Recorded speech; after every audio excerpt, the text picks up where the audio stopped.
You are live with OG Stick High. Get your blunts ready. Get your drink ready. It's about to go down.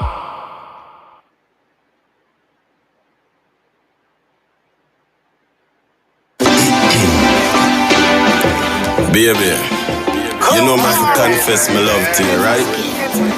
I got a different kind of love for you. So girl, I got a different kind of love for you. You fin know me check for you. I got nothing but love and respect for you. So no other girl could step to you. Woman, you're beautiful. And I wouldn't change nothing about you. Yes, I love you the way you are. You're shining like a star. So when you beautiful, everybody know. Me not go take you for no papi show, girl. Don't tell me mommy and me daddy know. I say me fall for you like a stack of dominoes. I could tell by the look in the eyes that she loves me. Yes, a woman me love the way you make me feel when you touch me. Yes. Since day one, it was real love. Real talk, we got a real one.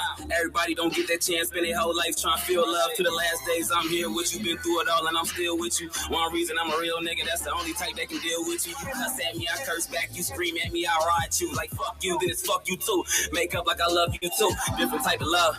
I feel like she the one. My sunshine, my shooting star, she all of the above. Got me staying out the club, having movie nights with you. Got my Netflix and my red box, my bull sliding through. She the type I can really fuck with, my phone off with no interruptions. Get intimate with this intercourse. She suck me up while I'm twisting something. Fucking right, I cake on her. Yeah, I do. Soon gon' put that ring on her like, yeah, I do. My main squeeze, my number one. Ain't got time for no number two. She keep it real, I do the same. That's the main reason I fuck with you. I got my different kind of love for you. You fin know me check for you. I got nothing but love and respect for you. So, no other girl could step to you. Woman, you're beautiful. And I wouldn't change nothing about you. Yes, I love you the way you are. Yeah, shining like a star. Yo, woman, you're beautiful. Someone tell me spell your name, I say Beauty. Cause your beauty is impeccable. This time that we done spent together, I seen fireworks and doves flying. And I expect nothing less from you. The first time that I saw you, it let me know there's an angel, and she's been destined to bless and grace a nigga existence. So I've been showing affection to let you know my direction is down the altar, big reception with you with my missus. We got that type of relationship with phones unlocked. You tell me there's no other nigga, I know that it's not. You text me, daddy, I'm lonely, I come give you the biz. And every bitch in the street know who nigga I miss. So I'm here to tell you as your man, I'm your lover, I'm your heart, your confidant, and number one fan. Cause baby, you a star and you got my way. My son and my egg, girl, you are my day. Because my love is a virtue. Me, I tell you straight, I will never hurt you. I met a lot of shady ass women before you. So I'm glad that the most I sent you. Baby, you're all that I ever wanted. Yeah, you're the only one for me.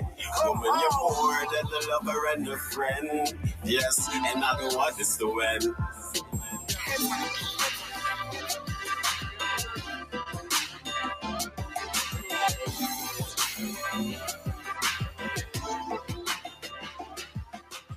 Kimberly, the head, the director of the Secret Service. We're going to get into Kamala receiving the nomination of the Democratic Party. We are going to get into the history of the Democratic Party. We're going to get y'all tapped in. This is your guy, Stick High. Man, we about to get you tapped in. First, we're going to start off with Kamala's. She had her first presidential rally today. You know, and you know, I'm not gonna hate on her. I'm not gonna hate on it, but I do. I'm not gonna say that I am a fan of Kamala. Absolutely not. I'm not gonna say that. But I'm not here to stray any opinions. All I'm gonna do is deliver the facts. Let's start off with her first presidential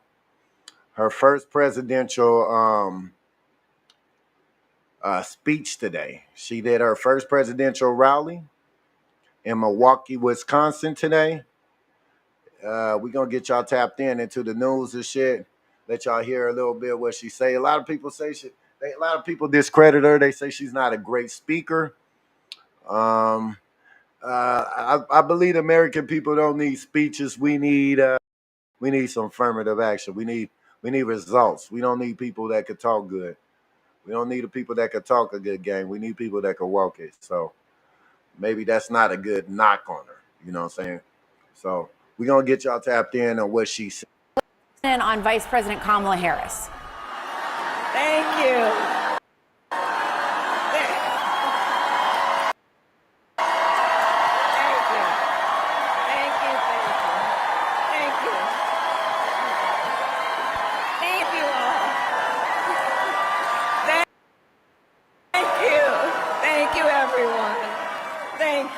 Thank you. Good afternoon, Wisconsin. Good afternoon, everyone. Thank you. It is good to be back. Thank you all very much. Can we please hear it for Leah and her extraordinary story and leadership? Thank you.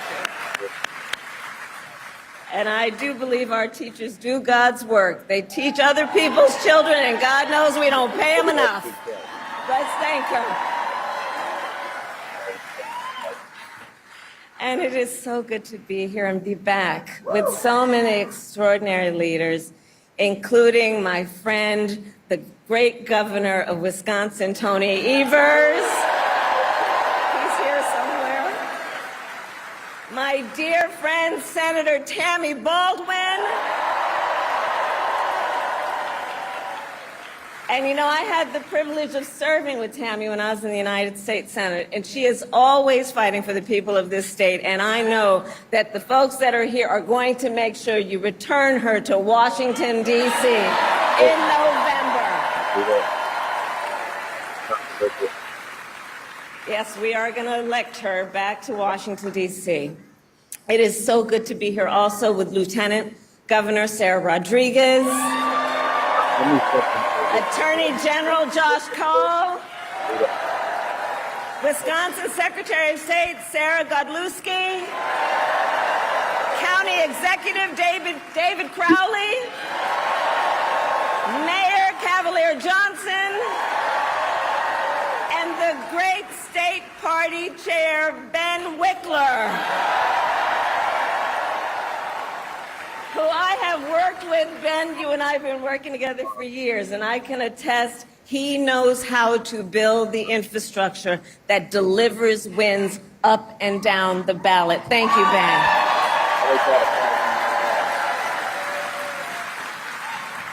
So it is good to be back in Wisconsin, and it is great to be in Milwaukee.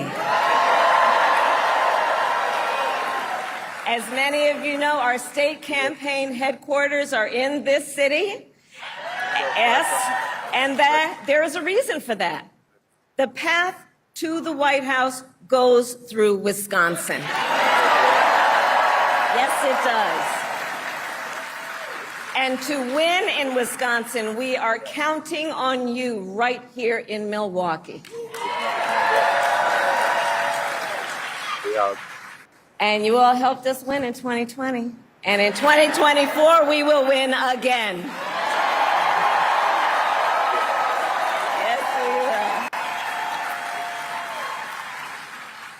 So, Milwaukee, I want to start by saying a few words, and I could really speak at length, but a few words about our incredible President Joe Biden.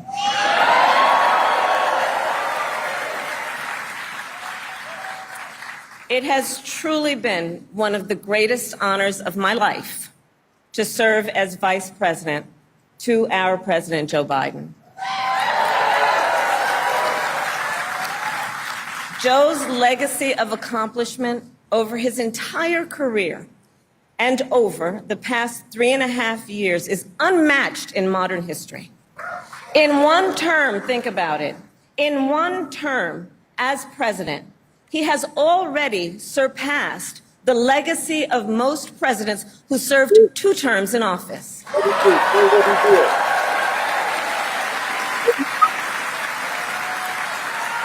And I know we are all deeply, deeply grateful for his continuing service to our nation.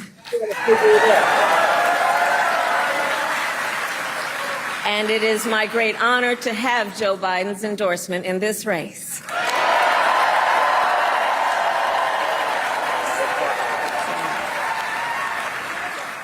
So, Wisconsin, I am told as of this morning that we have earned the support of enough delegates to secure the Democratic nomination.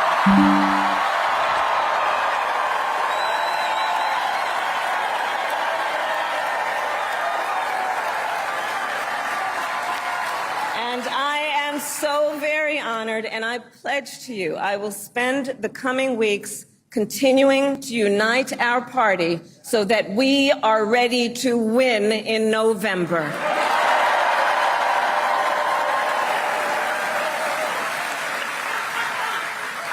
So, friends, we have 105 days until Election Day, and in that time, we've got some work to do. But we're not afraid of hard work. We like hard work, don't we? And we will win this election. Yes, we will. So as Leah told you, before I was elected vice president, before I was elected United States Senator, I was elected Attorney General of the state of California, and I was a courtroom prosecutor before then. And in those roles, I took on perpetrators of all kinds. Predators who abused women, fraudsters who ripped off consumers, cheaters who broke the rules for their own gain. So hear me when I say, I know Donald Trump's type.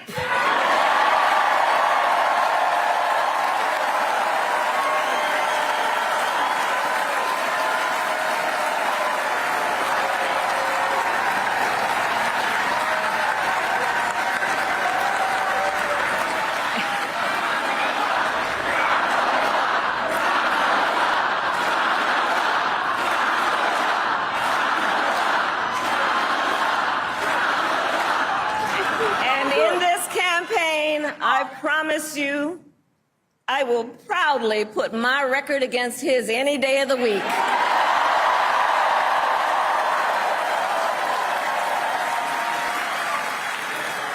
As Attorney General of California, I took on one of our country's largest for-profit colleges that was scamming students. Donald Trump ran a for-profit college that scammed students.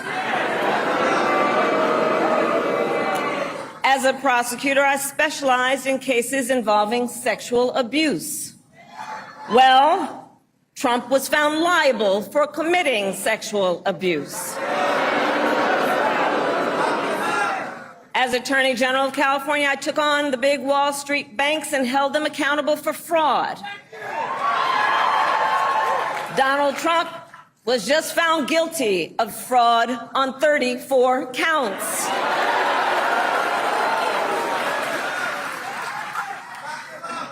But let's also make no mistake, this campaign is not just about us versus Donald Trump. This campaign is about who we fight for. This is about who we fight for. Just look at how we are running our campaigns. So Donald Trump is relying on support from billionaires and big corporations. And he is trading access in exchange for campaign contributions. A couple of months ago, you all saw that a couple of months ago at Mar-a-Lago, he literally promised big oil companies, big oil lobbyists, he would do their bidding for $1 billion in campaign donations. On the other hand, we are running a people-powered campaign.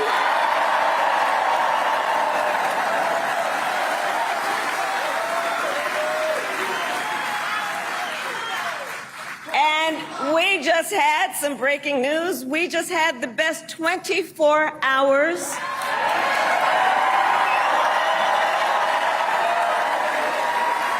of grassroots fundraising in presidential campaign history. All right?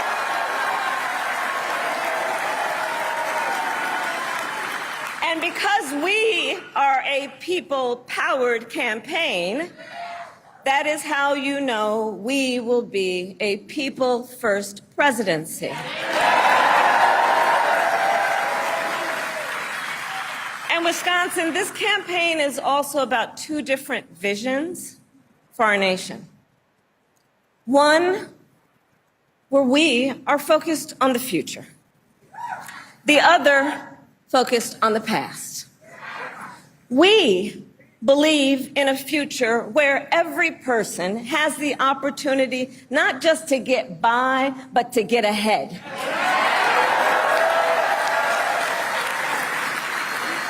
A future where no child has to grow up in poverty. Where every worker has the freedom to join a union.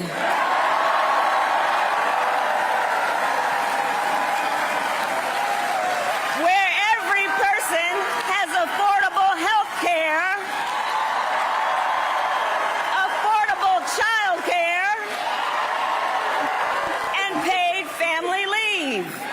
Finally trying to get the year coming to know politics. And We believe in a future where every senior can retire with dignity. So all of this is to say, building up the middle class will be a defining goal of my presidency.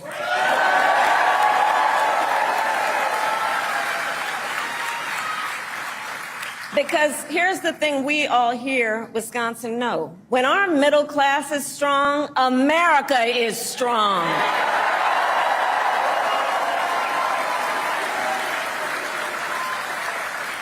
But Donald Trump wants to take our country backward.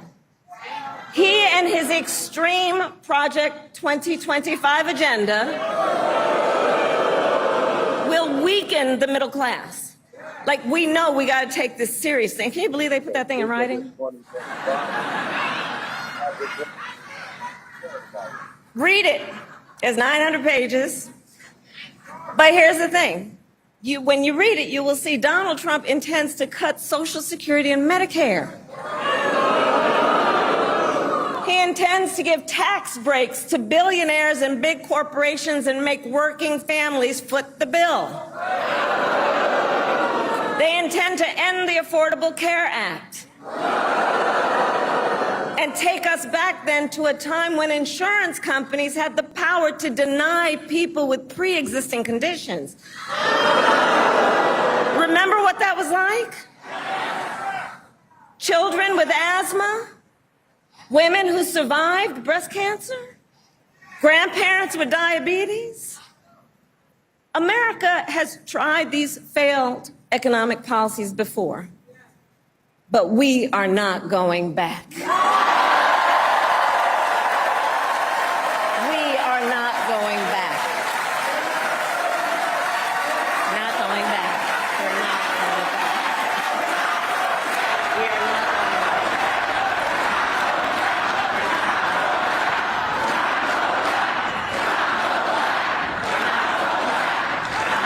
And I'll tell you why we're not going back. Because ours is a fight for the future. And it is a fight for freedom.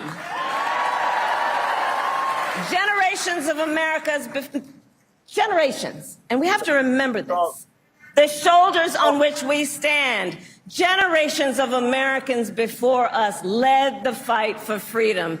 And now, Wisconsin, the baton is in our hands.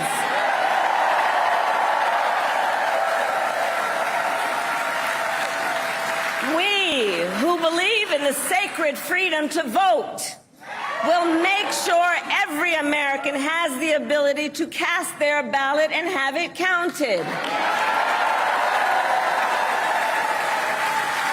We who believe that every person in our nation should have the freedom to live safe from the terror of gun violence will finally pass red flag laws, universal background checks, and an assault weapons ban.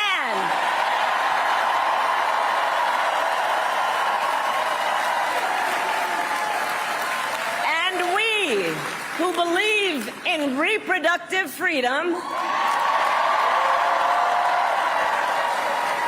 will stop Donald Trump's extreme abortion bans because we trust women to make decisions about their own body and not have their government tell them what to do.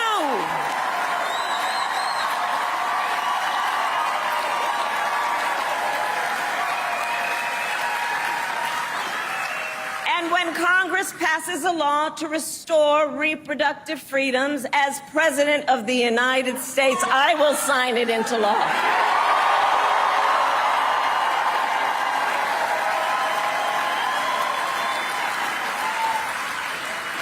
So, Wisconsin, ultimately in this election, we each face a question. What kind of country do we want to live in? A country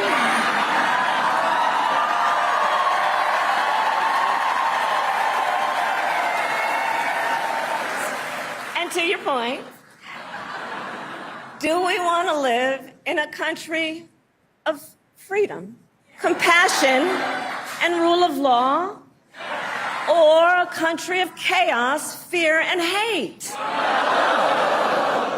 And here's the beauty of this moment. We each have the power to answer that question. The power is with the people. We each have the power to answer that question. And in the next 105 days, then we have work to do. We have doors to knock on. We have phone calls to make. We have voters to register. And we have an election to win.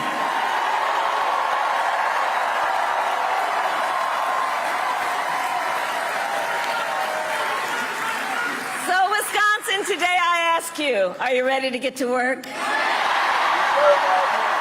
we believe in freedom? Do we believe in opportunity? Do we believe in the promise of America? And are we ready to fight for it? And when we fight, we win. God bless.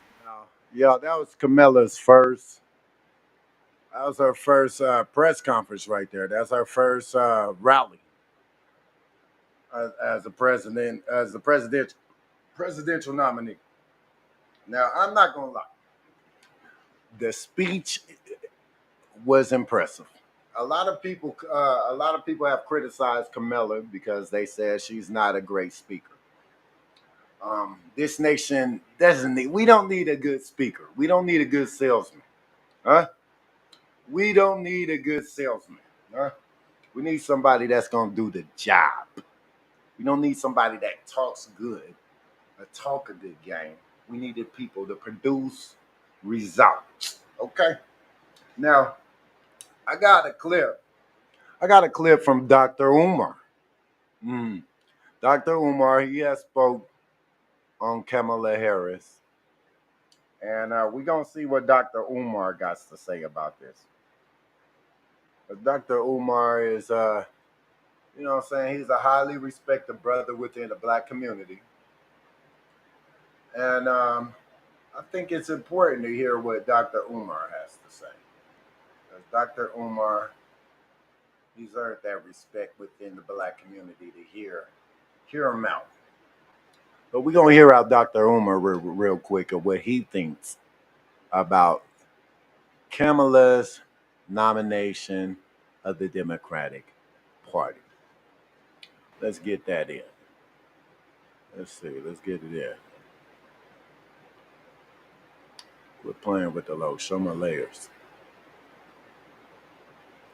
All right, here we go. We're going to get y'all started. This is what Dr. Umar thinks. It's real. Okay. that y'all tap.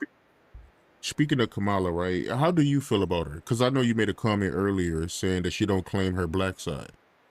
House nigga, just like Barack Obama, they do what they need to do to stay close to the white power structure. She made a career locking up black people. This is the same woman who went on international television, Art, let me remind you, about a year or two ago and said America is not a racist country. You want me to go vote for a so-called black woman who went on international television and told the world that America is not a racist country? She spit in the face of the family of Trayvon Martin. She spit in the face of the family of Breonna Taylor. She spit in the face of the family of Michael Brown, Alton Sterling, Philando Castile, Amir Locke, Dante. We can go on and on. Tamir Rice, all the Africans murdered by police, which are state-sanctioned executions. Let us be clear. The police are agents of the state. When the police kills a black person, that is a state-sponsored execution. And in response to all this racism, the execution of George Floyd, this part-time black woman says America is not racist. And when I say part-time, Art, I'm not poking fun at her because she's being mixed race. I want to be clear.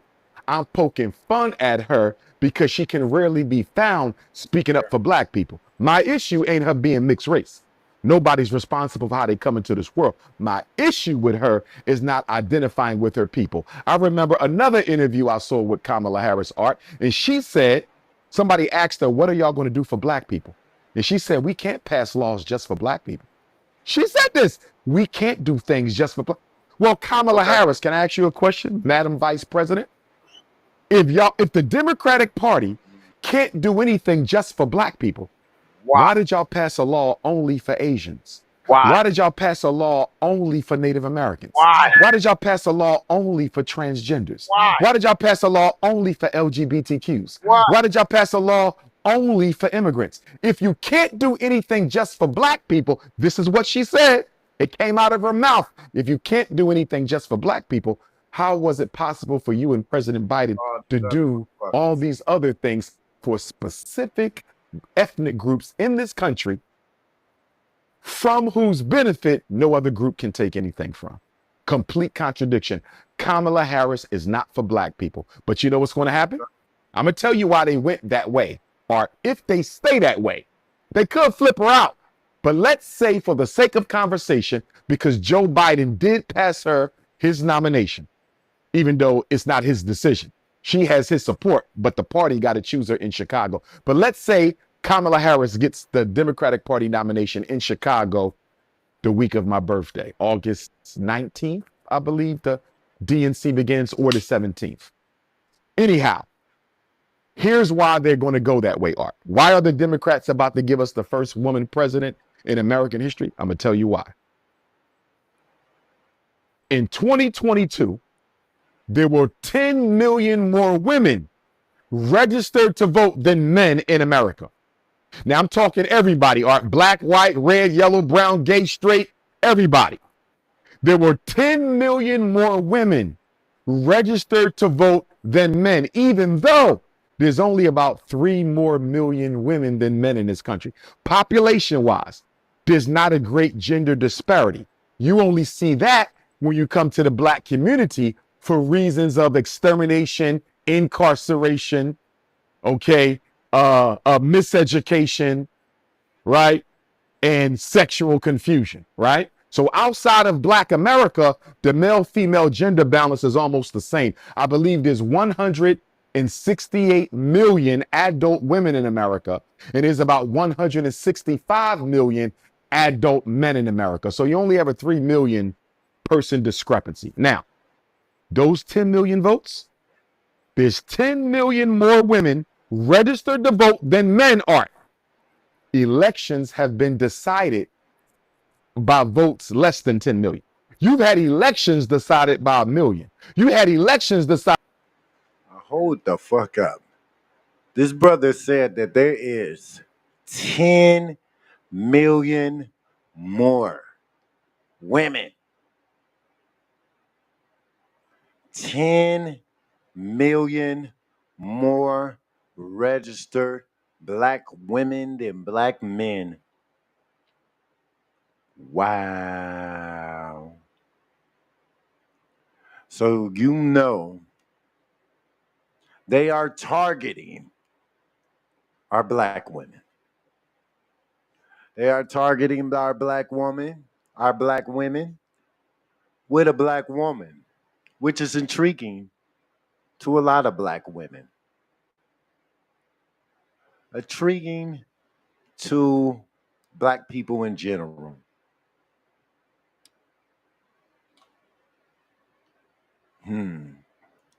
Gimmicky. It is very gimmicky, considering the fact that Kamala has admitted to not being. Well, she did not. She did not deny being black. We're not going to say that. She did not deny being black. She claimed to be an Indian woman, not a black woman. We know her father is a Jamaican descendant. Her father took care of her family. She had a good father that's in the house. We know when the man plants the seed, huh? See, the man has to plant the seed. And when the man plants the seed, that's who you are. You fall from that tree. You fall from the tree of the man who plants the seed. Her father was a good father from her come up. Yet, she was yet to mention his heritage. What made her ashamed to mention her daddy's heritage? When her daddy had grew her up to be a good woman, put her in a good upbringing, what would make her deny her blackness? These type of things y'all gotta ask yourself. And why? Why she's so conveniently black now? Why is she so conveniently black now? Why did that have to become the issue? She was the first. She was proud to be the first Indian woman senator. She's proud of that. So why is it that she feels like she has to run out and tell everybody I'm black now? We're gonna let Dr. Umar finish talking. But why he finished talking, y'all let that one soak. Y'all let that one soak right there. Why would she deny or not acknowledge? Not acknowledge. She never denied it. We're not gonna say deny. That's a bad word. Why wouldn't she acknowledge her blackness? By 3 million. You've had elections decided by 700,000 votes. If there's 10 million more women registered to vote than men in America across all race, colors, and class, if we nominate Kamala Harris as the Democratic Party's president, can she bring us those women votes, those undecided women? Can Kamala Harris bring us all the poor black women, the working class black women, the upper class? Can she bring us the white middle class women? Can she bring us the poor white women? They are banking on the fact that there's 10 million more women than men registered. And if we stick Kamala Harris out there for us, can she bring us the greater share of those 10 million female votes? Here's what it's going to come down to. Do white women prefer a woman of color or a white man? That's what it's going to do. White American women prefer to have a white man in the presidency or a woman of color? And you know what I think, Art? I'm not completely decided, but I would say to you, wasn't this question already answered for us when Donald Trump took on Hillary Clinton? Did not America's white women choose Trump over Clinton when it came time for the electoral college to cast them votes? They went with Trump. So if they chose Trump over Clinton, here's the question, Art. If American white women chose Donald Trump over Hillary Clinton the first time Trump Ooh, ran get against a deep, get Democratic deep. female, why would they switch and choose Hold Kamala up. Harris over Trump the second time? If they chose Trump over a very well experienced, very popular Hillary Clinton the first time, That brother has a hell of a motherfucking point. Donald Trump went against Hillary Clinton. We know how striped she is in the Democratic Party. They they felt like Donald Trump was it was safe to say that Donald Trump was the underdog in that election. And they thought that Hillary was strong enough to secure the victory. Boy, boy, boy. So if they don't choose, if they didn't rally behind a white woman, this is what Dr. Umar is basically saying. They didn't choose a white woman over the white man. Why would they choose the black woman over the white man? That's basically what Dr. Umar is saying without saying that. But I can say it for you, Dr. Umar. I'm your ninja. I got you. and now choose a black woman, half South Asian, half East Indian. Why would they choose a black woman over Trump when they didn't even choose Hillary Clinton over Trump? But I'm telling you this, brother.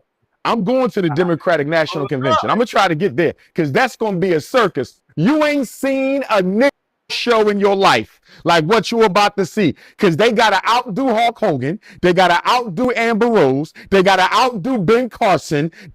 You want to see a house coon show in Chicago like you have never seen. I cannot wait to see which rapper. I cannot wait to see which rapper, which basketball player, which football player, which comedian, which actor. I cannot wait to see which one of these house niggas. And we know it's going to happen. We know it always happens. This is what the Democratic Party always does. They're endorsed by athletes that have influence, comedians that have influence, singers that have influence. This is not a motherfucking talent show. This is not a motherfucking talent show, cuz. This is not a talent show. This is not searching for the stars. Absolutely not. We want to hear politics that address the black community. We don't want to see people out there dancing, singing along, kumbaya, walking us straight to the lion's den. They get devoured by the lions. We tired of that. We tired of that. I'm gonna let Dr. Umar continue to speak, but what I want to do today, I'm gonna get y'all tapped into the history of the Democratic Party. We not gonna allow these fake ass leaders, the kumbayas, straight walk the sheep into the hand of the wolves, huh? Literally leading the sheep into the wolves. Disrespectful, and the amount of the leadership that they are supposed to have, the amount of responsibility they are supposed to have for the black community, and continually will lead you to the wolves and will not hold the Democratic Party accountable to nothing. What do black people owe the Democratic Party?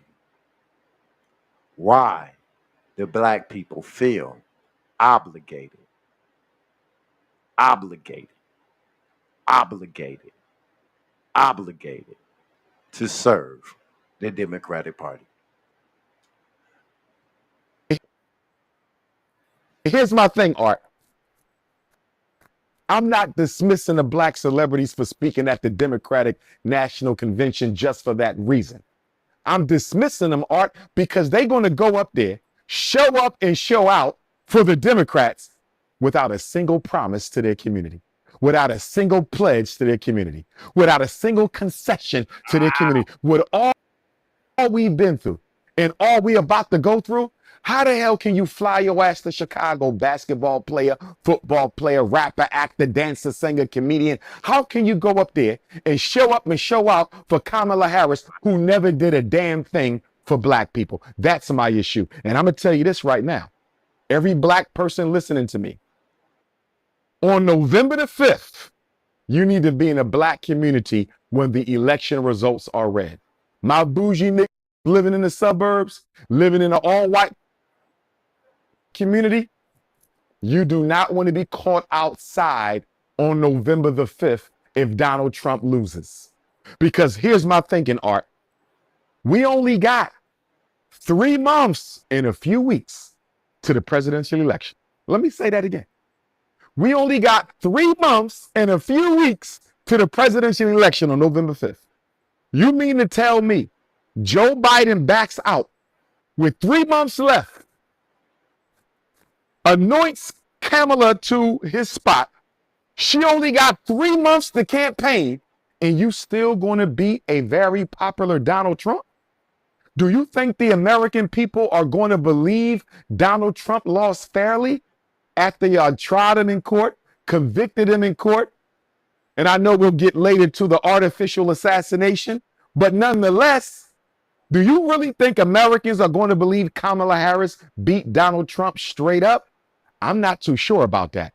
And if poor white America thinks they were robbed of this election, that January 6th takeover, that was nothing but a pool party for what you're about to see in this country if Donald Trump loses this election.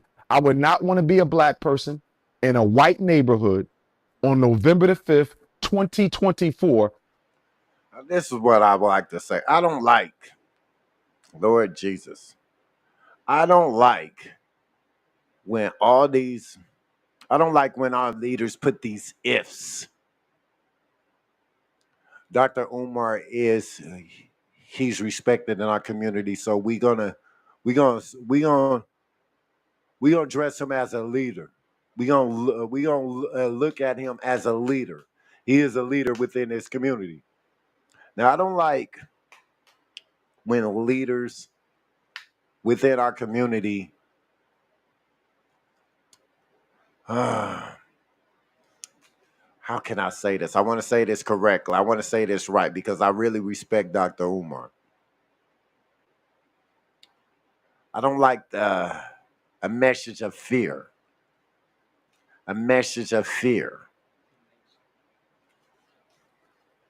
Now, Donald Trump has been president before.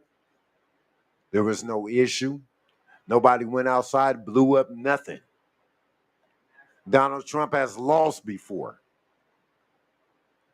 True enough, they went over there. Everybody went over there, and they did what they did on January 6th. Every last one of them were held accountable.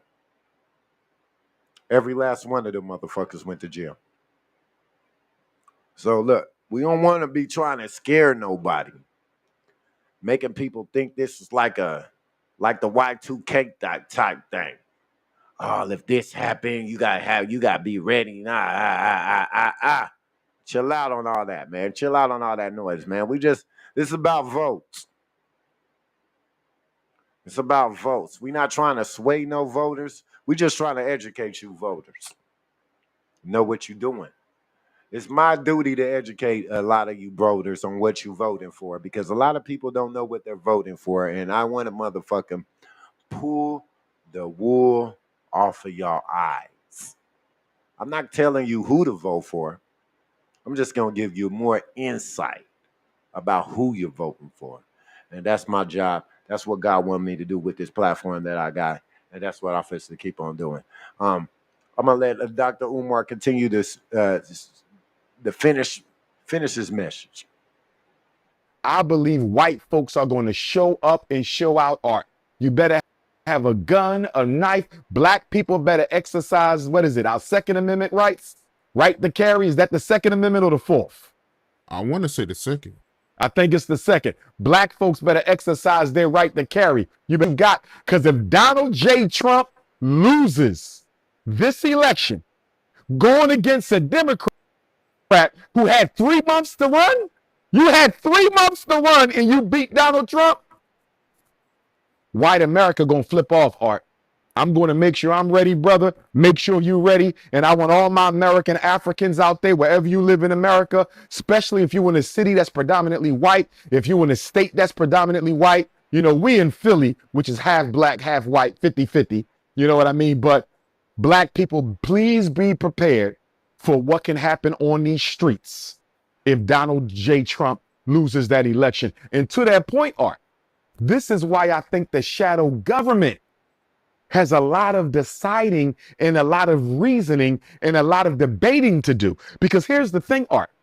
If you steal the election from Trump and give it to the Democratic Party, whether it's Kamala or anyone else, because you want to make sure China doesn't take over Africa, and you want to make sure China doesn't take over the Caribbean, and you want to make sure China doesn't take over second and third world, Central and South America. So you want a Democrat in there because Democrats have always had better relationships with black countries.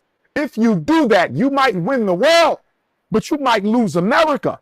Because if these white folks flip out, Hold on. I don't like this narrative that Dr. Umar's putting out there, like there's going to be a problem. I don't like that. I'll just go straight up say that. I'm going to allow him to continue to say his shit, but I'm gonna just say straight up, I don't like that. Because history will tell you different. Where in history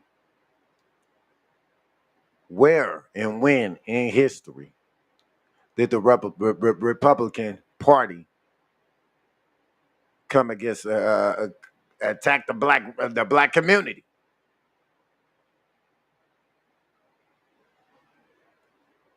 We got history that clearly say the Democratic Party done did that before.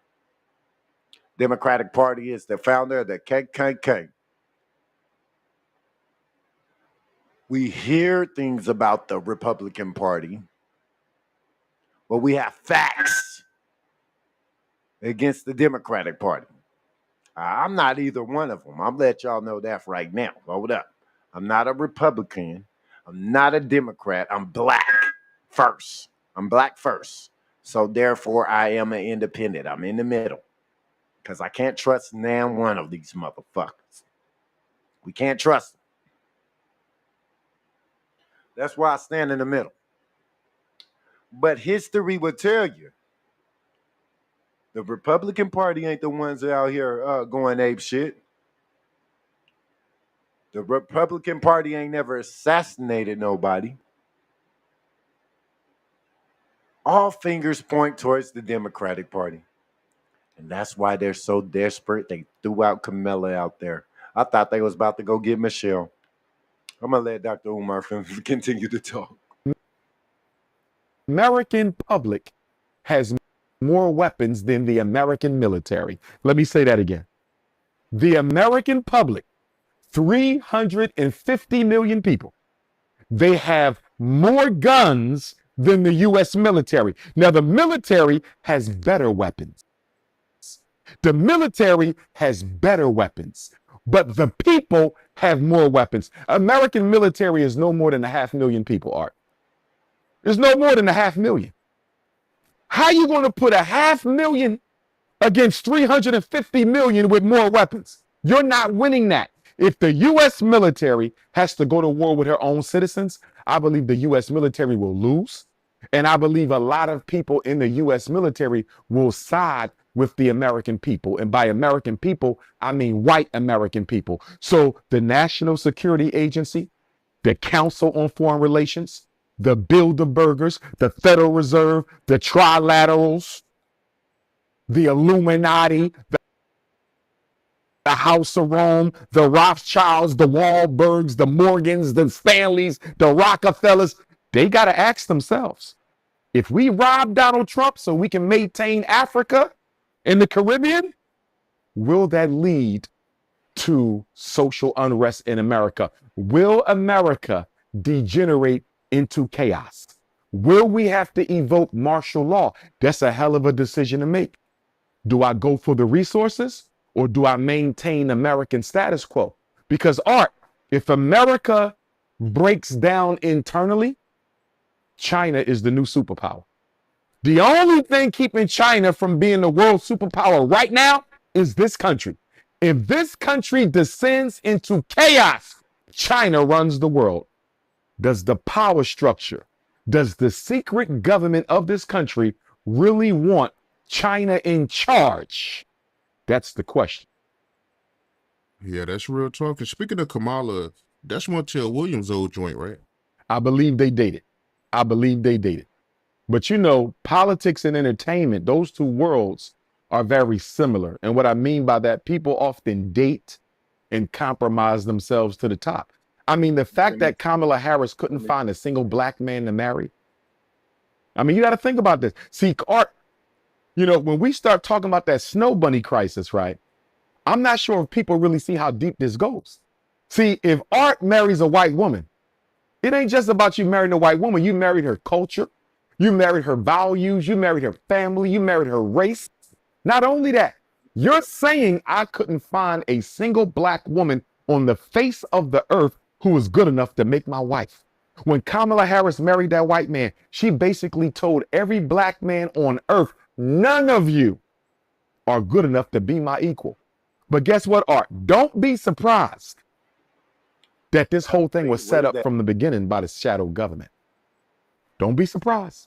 It could have been in the playbook 8 years ago that we're going to make Joe Biden step down on a Sunday. No way. No way. That could have been in the playbook to anoint Kamala. And you say, why? Why they want Kamala Harris? You know why? India is a world superpower. India is a world superpower. India is the tech giant of the planet Earth. She has one of the top 5 populations in the world. She's one of the most influential governments on Earth. And America cannot afford for Russia and China to draft India. And now America has to deal with a 3-headed monster. China is already one of the most populated nations in the world and is also one of the most economically powerful countries in the world. India is economically powerful. India has one of the large world populations. And just like China is the Walmart of the world, India is the tech giant of the world. So this could possibly be a play by the power structure to use Kamala Harris to go into India and try to use her diplomatic power to bring India back to America. Because remember, India is a BRICS country. India is in with Brazil, Russia, India, China, South America. She already in BRICS, but she hasn't formally said, I'm riding with China against America. India hasn't formally said, I'm riding with Russia against America. If India decides to ride with Russia and China, America over. We might as well all move out. And that's why I can see this as a diplomatic move. Given the East Indians an American president, that's a hell of a consolation prize. Think about that now. I made one of you the president of our country to stop you from riding with Russia and China. It's a hell of a consolation prize. And let me say this to all my black women out there, because I love my Alpha Kappa Alpha sorority sisters. I love the pink and green. And I know Kamala Harris is a member of Alpha Kappa Alpha Sorority Incorporated. But this is what I want to say to my AKA sisters and all black women. Not just my AKA sisters who I love and respect, tremendous respect for the AKAs and all the sororities, the whole divine nine. But if black women think Kamala Harris going to get in office and take care of them, if black women think Kamala Harris is going to get in office and take care of them, Art, they got something else coming. You know what she's going to take care of? Her East Indian immigrants. You think East Indian immigrants are already buying up a lot of the franchise restaurants and franchise stores? They're already buying up a lot of the hotel chains in America. Let Kamala Harris become vice president. By the time she's done, if she can get 8 years, if she can get 8 years, by the time Kamala Harris is done being president of the United States of America, the East Indian people will be the priority minority in this country. Not the homosexuals, not black people, not Latinos. Let Kamala Harris get that White House.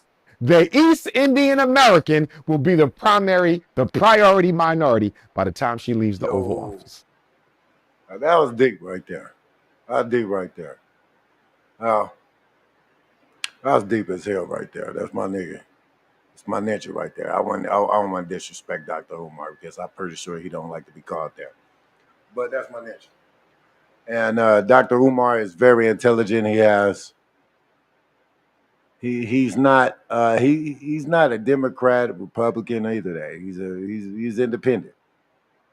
So Dr. Umar's opinion is very respected within our community, and it definitely needs to be it needs to at least be heard. It has the right to at least be heard. And what you decide to do with the game after that, that's what you decide to do. I wanted to tap y'all into what is her name? She is her name is Dr. Carol M. Swain.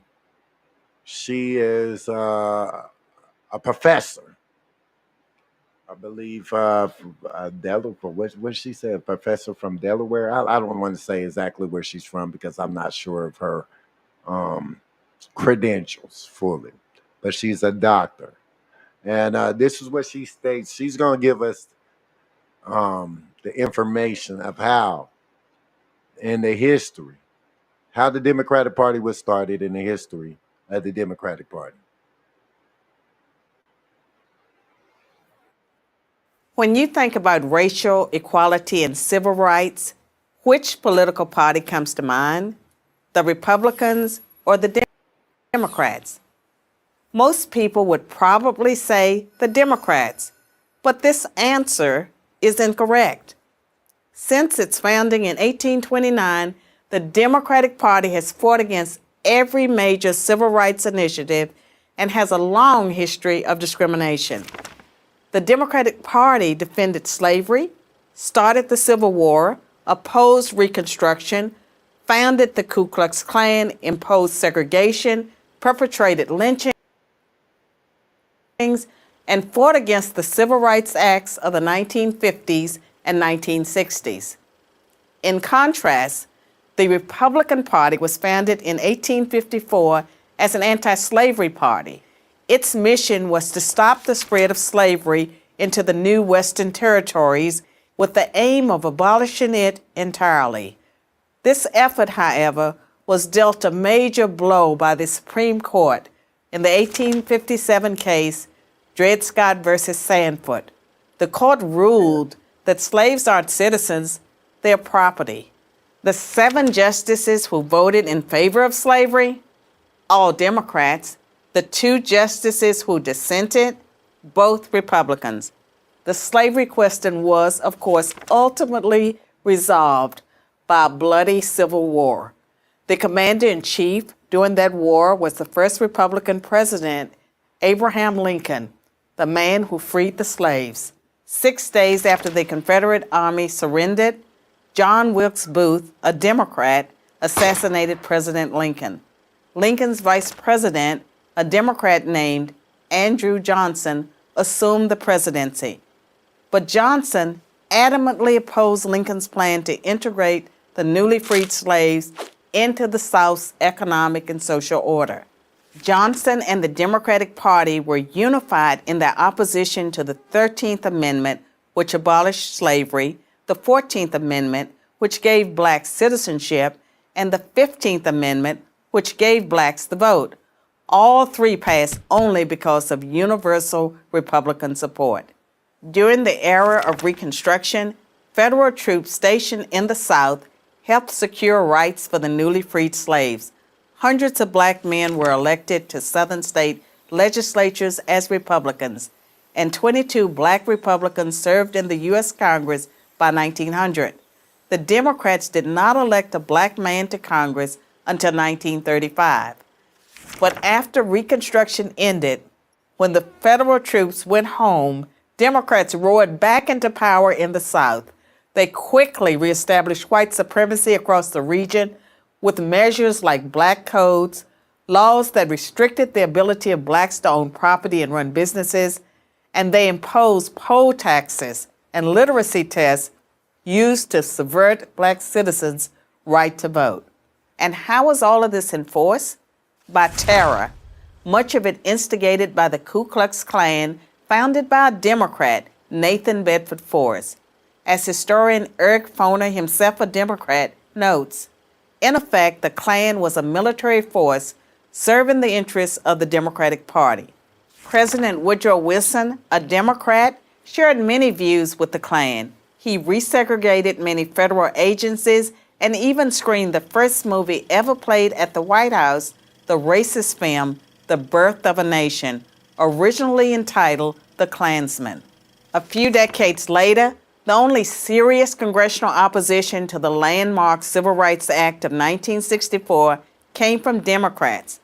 80% of Republicans in Congress supported the bill, less than 70% of Democrats did. Democratic senators filibustered the bill for 75 days until Republicans mustered the few extra votes needed to break the logjam.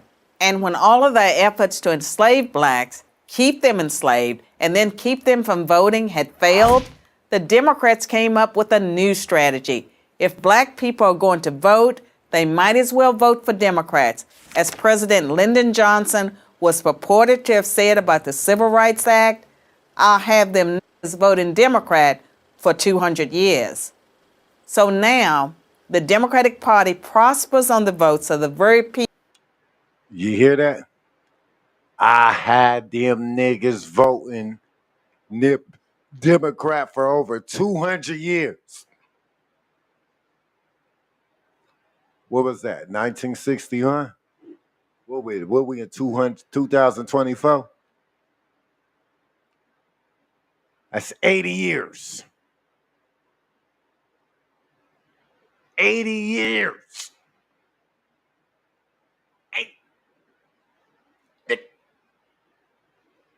80 motherfucking years.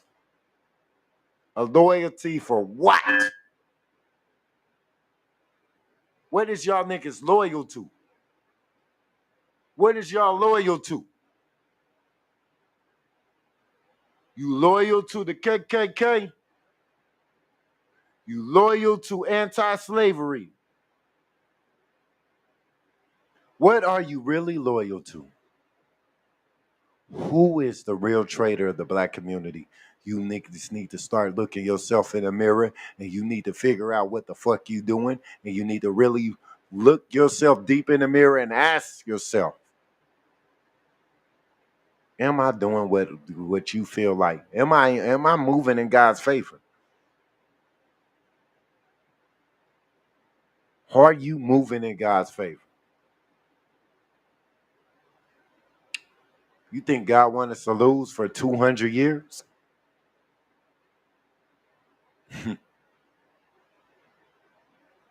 Why is it okay to lead our people into the lion's den to be eaten by the lions?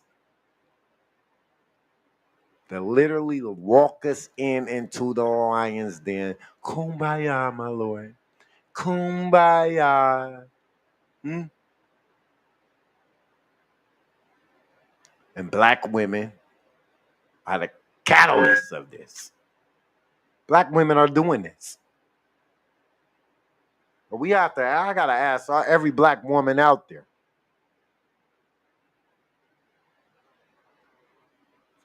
how much do you value the black man? If you're gonna allow the oppressor of the black man to continue to be in leadership, how much do you love the black man if you're going to allow the oppressor of the black man to continue to be in leadership.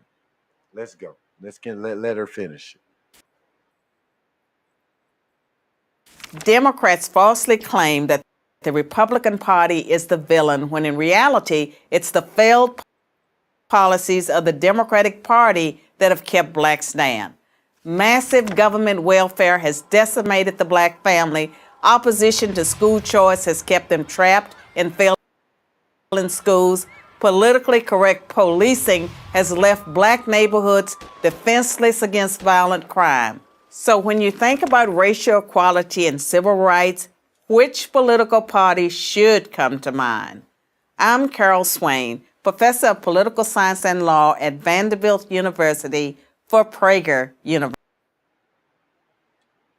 Wow. Wow. When you think about the history of the Democratic Party and the destruction, the destruction that it has led the black community into, it's unforgivable. It's absolutely unforgivable. It's unbearable. We start talking about facts. We're not talking about ifs. We're not talking about Project 25, what they think is going to happen. We talk about what you did. We talking about exactly what you done. We're not talking about what you will do. We're not talking about what you could do. We talk about what you have done. See, when you're a prior felon, what do? They bring up your record. They want to see your record. Let's bring up their record. That's their record. Now, how many black men and women want to stand behind that? Their record. Their record alone. Their record alone is disgraceful, humiliating as a black member, period. It don't matter, male or female. It's humiliating to even admit being affiliated with a party that's done so much against our race. That's the history. The history is real. The truth hurt. We ain't trying to cradle nobody feelings this year. This is election year. We need leadership, the right leadership. We're going under gimmicks. Gimmicks. When I talk about gimmicks, I'm talking about the black card. How conveniently they like to use the black card to gain. It's a voting strategy for them. They're not out there to discuss black politics, things that affect the black community and things that can strengthen and help restructure, rebuild the black community.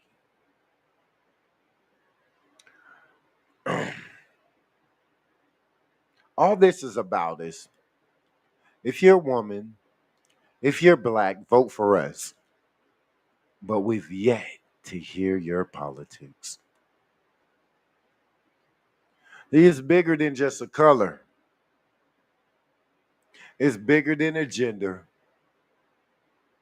Especially when food is going up, gas is going up, rent is going up. They don't care what gender or race you are. They don't care. At the end of the month, their hand is out. And if you don't have it, if you don't have it, you could get the fuck out. We know this. So the American people would like to know, in the future years to come, the well-being of people who pay every day, the well-being of the taxpayers, the well-being of our kids, the education that we're sending our kids to school every day to receive. The taxpayers would like to know the security and the well-being of the American people is being protected and safe.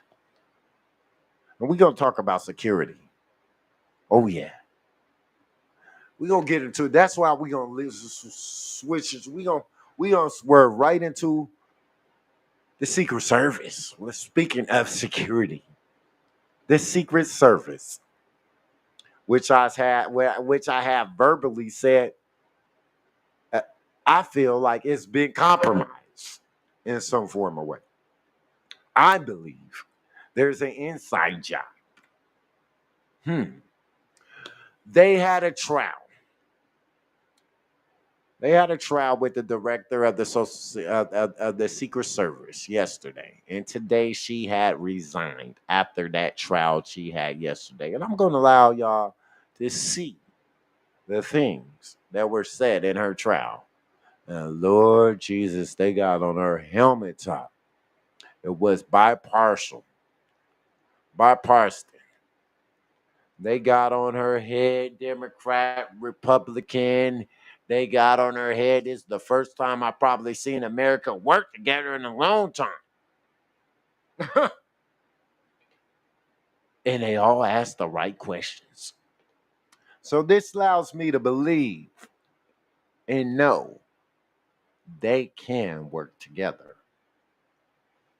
Let me see. Secret Service.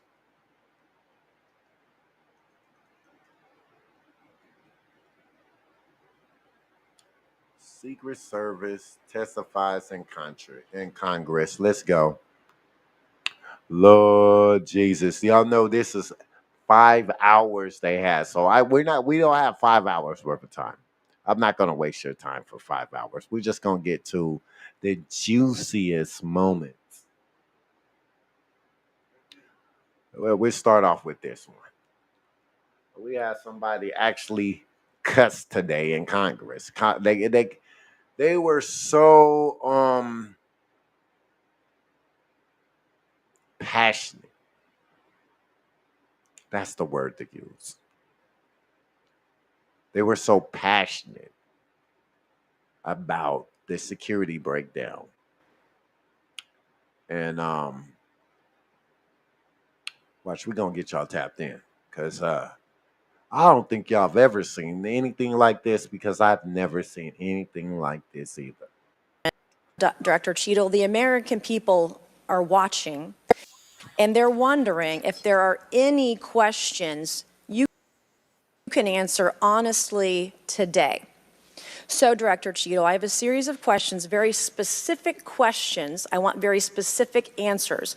Most of my questions are going to demand a yes or no answer. Do you understand? I do. Okay, my first question. Both sides of the aisle today have asked for your resignation. Would you like to use my 5 minutes to draft your resignation letter, yes or no? No, thank you. Was this a colossal failure? It was a failure. Yes No, or no? yeah. Was it a colossal failure is the question. Yes or Yes no? or no? I have admitted this is a terrible. This is a yes or no series of questions. Was this a colossal failure? Yes or no? Yes. Was this tragedy preventable? Yes or no? Yes. Has the Secret Service been transparent with this committee? Yes. Would you say the fact that we had to issue a subpoena to get you to show up today as being transparent? Yes or no? I have always been Yes eager to or no? come You didn't and want to talk answer to the question. committee. We had to issue a subpoena to get you to show up today. That is not transparent, by the way. You stated earlier, Secret Service is not political. Is that correct? Yes. Okay. Would you say leaking your opening statement to Punchbowl News, Politico's Playbook, and Washington Post several hours before you sent it to this committee as being political? Yes or no? I have no idea how my statement got out. Well, That's bullshit. So, Mr. Chairman, I would like to ask unanimous consent to enter into the record articles by Punchbowl News, Political Playbook, Washington Post, all done at 5:24 a.m., 6:12 a.m., 6:34 a.m., a solid 3 to 4 hours before this committee got your statement. Without objection, so ordered. Okay. Is the Secret Service fully cooperating with our committee? Yes. Okay, you say you're fully cooperating with this committee. On July 15th, this committee sent you a list of demands of information that we wanted. Has the Secret Service provided this committee a complete list of all law enforcement personnel that were there that day? Have you done that? Have you provided a list to the Oversight Committee? Yes or no? I will have to get back to you on that. That is a no. Have you provided all audio and video recordings in your possession to this committee, as we asked on July 15th? Yes or no? I would have to get back to you. That is a no. You're full of shit today. You're just being completely dishonest. Mr. Chairman, completely dishonest. Mr. Chairman, I want to. Come on. We have to maintain decorum in this committee, no matter how have you provided upset we any get. and all memos to this committee that we've asked you on July 15th? Have you provided all memorandums within the Secret Service? I would have to get back to you on that. That is a no. You are being dishonest or lying. Like you're being dishonest here with this committee. These are important questions that the American people want answers to, and you're just dodging and talking around it in generalities. And we had to subpoena you to be here, and you won't even answer the questions. We have asked you repeatedly to answer our questions. This isn't hard. These are not hard questions. Have you provided us all communications from the Secret Service related to that day and that rally? Have you provided this committee? We've asked for this information on July 15th. Have you provided any of this information that this committee has asked of the Secret Service? Any of it? I'll have to get back to you. Have you even read this letter that we sent you?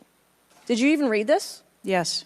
Okay. And you have said you don't know, you have no idea. Well, the answer is no. We haven't gotten a single document or piece of information or data from you or your agency in related to the rally that we have asked you for.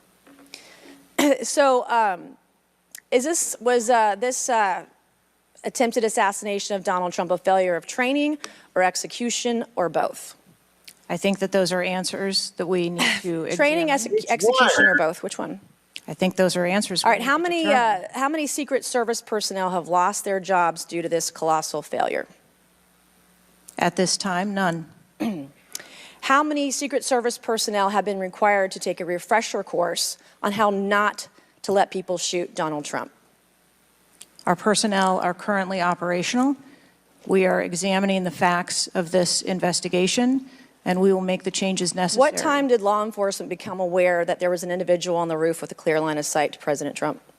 I am still verifying timelines. Of course, 9 days in, you have no answers. How many minutes went by between the time law enforcement saw and took photos of crooks and the shooting? How many minutes? I am still verifying timelines. 57 minutes. 57 minutes. Thank you, Mr. Chairman, and I yield back. Gentlelady yields back. Before I recognize Ms. Stan. You have not been able to answer the number of agents, whether or not requests were denied on additional security, whether or not law enforcement were able to engage before the shooting with the assassin, how he got on the roof, how the rifle got on the roof. You can't tell us how many shots he fired, whether the casings were recovered. You can't tell us anything about his cell phone. You can't tell us whether the rally was supposed to be postponed, given the intelligence that you were receiving. You can't tell us whether the car had a bomb. You can't even tell us his motive. And the American people are incredibly distrustful because it has taken 9 days to even get a scintilla of evidence out of you. Maybe if I was CNN or ABC or NBC, I would have gotten much more thorough and accurate information, but we have not received that in a subpoenaed hearing in front of this Congress. That is why the American people are frustrated, and I echo the bipartisan calls on this committee and all across this country that you should resign, or maybe when the president wakes up from his nap, he can fire you. I believe your horrifying ineptitude and your lack of skilled leadership is a disgrace. Your obfuscating today is shameful, and you should be fired immediately and go back to Garden Doritos. Mr. Chairman, I yield back. Chair recognizes Ms. Lee from Pennsylvania. And now I think you're evading the answer, which is not a hard one. I am sorry that you feel that way, sir. How else could I feel, Director Cheatle, when you're clearly avoiding a direct answer to a very simple declarative question? Luna from Florida. Director Cheatle, can you please give me the names of the individuals who are in charge of your con-op for the rally? I'm not going to release names. Can you give me the today. titles? And how many individuals? No. Nothing? We had a full advance team that was responsible Who for are the, advancing how many the site. people are the final approval authority? There are a number of people Can you that give me a are number? engaged in approving Can you the give plan. me a number? No, I do not have Okay. a firm number. Can you just confirm whether or not, I understand this is an open investigation, but in order to dispel conspiracy theories, have you guys been able to subpoena the shooter's Discord records, or has the FBI, to your knowledge? I believe that the FBI is working on those. Okay. Is it factual to say that you have not ruled out that the shooter was working with other people or persons? Again, the FBI is conducting the criminal investigation into Can the you, shooter. at least in an effort to dispel conspiracy theories, can you confirm or deny that? At this time, we do not have that there were any other people engaged. So you believe he was acting alone? I do. Okay. Have you been made aware of multiple eyewitness reporting that there was a second shooter on a water tower? I do not have any information related to any second shooter. Okay, the reason I asked that is because according to testimony from multiple witnesses, they did report that. And again, to my understanding, there were over 40 sniper teams that were briefed by the Butler ESU. And I want to make sure that people are aware, if you're saying that there's not another shooter, that we are able to clear that information, because from this whole entire briefing, it doesn't seem like much information has been able to get out to the American people. So I'm trying to dispel rumors, as I'm sure you understand. Was it true that Secret Service was present at the Butler ESU briefing? There was a briefing between the counter sniper teams that were working on the ground. Was Secret Service present?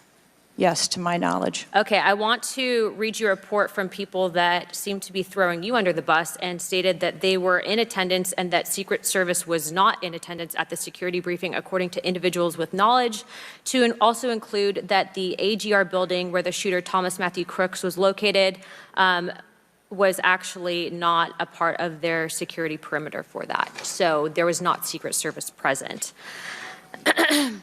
It seems as though that when you were asked earlier from Rep. Krishnamurthy about whether or not Secret Service was aware of a threat, you had said no, they were unaware of a threat. And yet, according to communications, again, from law enforcement that were in some of these group chats, they actually had reported that Secret Service was made aware of a threat at around 5:59 p.m. as a part of the command, including Secret Service, aware of messages and requests about information about the suspect's location. Can you please tell me if you have knowledge of that at all? Again, I think we're conflating the difference between the term threat and suspicious. But you guys did have knowledge at 5:59 p.m. according to those group chats, did you not? Of a suspicious individual. Okay. Chairman, in my opinion, according to some of the testimony today, I feel that you have perjured yourself in some instances. And so I'm going to ask for a full review of the transcripts by staff. And if you find that to be the case, I do ask that you bring perjury charges against the director. I will say this, it is very frustrating, and I've talked to my colleagues and we've said it to your face, that you have been up here basically stonewalling our ability to get the answers to the American people. And what I will also say is that every single member of Congress does not feel safe with you in charge. You have heard that, and I think that we are all sitting ducks with you in directing the Secret Service currently. But more importantly, it sends a message to our adversaries that we are not protected, and we are one of the strongest countries in the world, so you have essentially made us a less safe country because of it. As a result of that, I'm asking you to formally step down. I share my same opinions as my Democrat colleagues.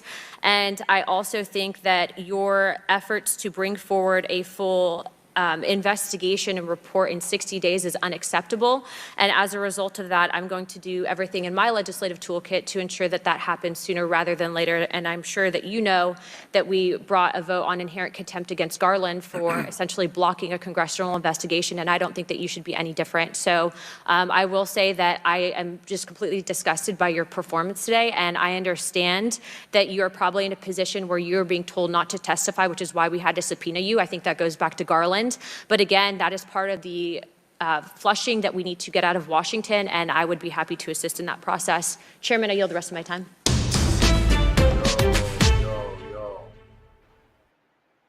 Now,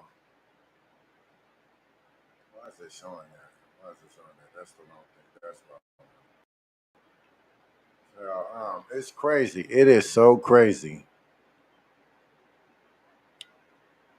That right there was just a snip of it, yo. That interview, that hearing is 5 hours long. You check it out on YouTube, it's everywhere. It's 5 hours long. That's just a piece of it. You know what I'm saying? That's just a piece of it. But boy, did they get on her ass. I'm fixing to show y'all more because they didn't show the Democrats that got on her ass too. There were black people. There were black representatives that asked her questions as well. Let's see what they asked her. They got on her ass. Let's see what they asked her. Let's see. We had more, at least about 4 black women. It was a diverse crowd that was in there. And it just goes to show how diverse Congress is right now. Because Congress has a lot of diversity in there right now. I don't know if you guys realize it. I don't even think I realize how diverse Congress was into this hearing. And this is hot. I'm gonna get y'all this. Watch. I'm gonna get y'all this brother.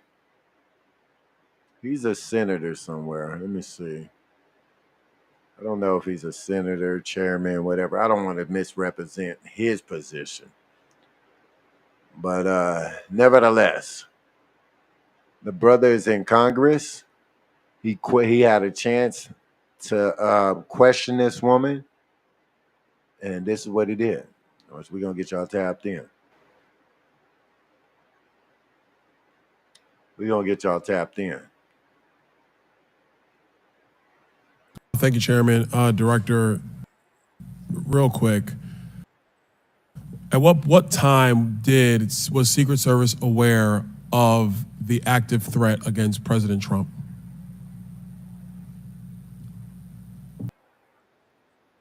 Director, what time?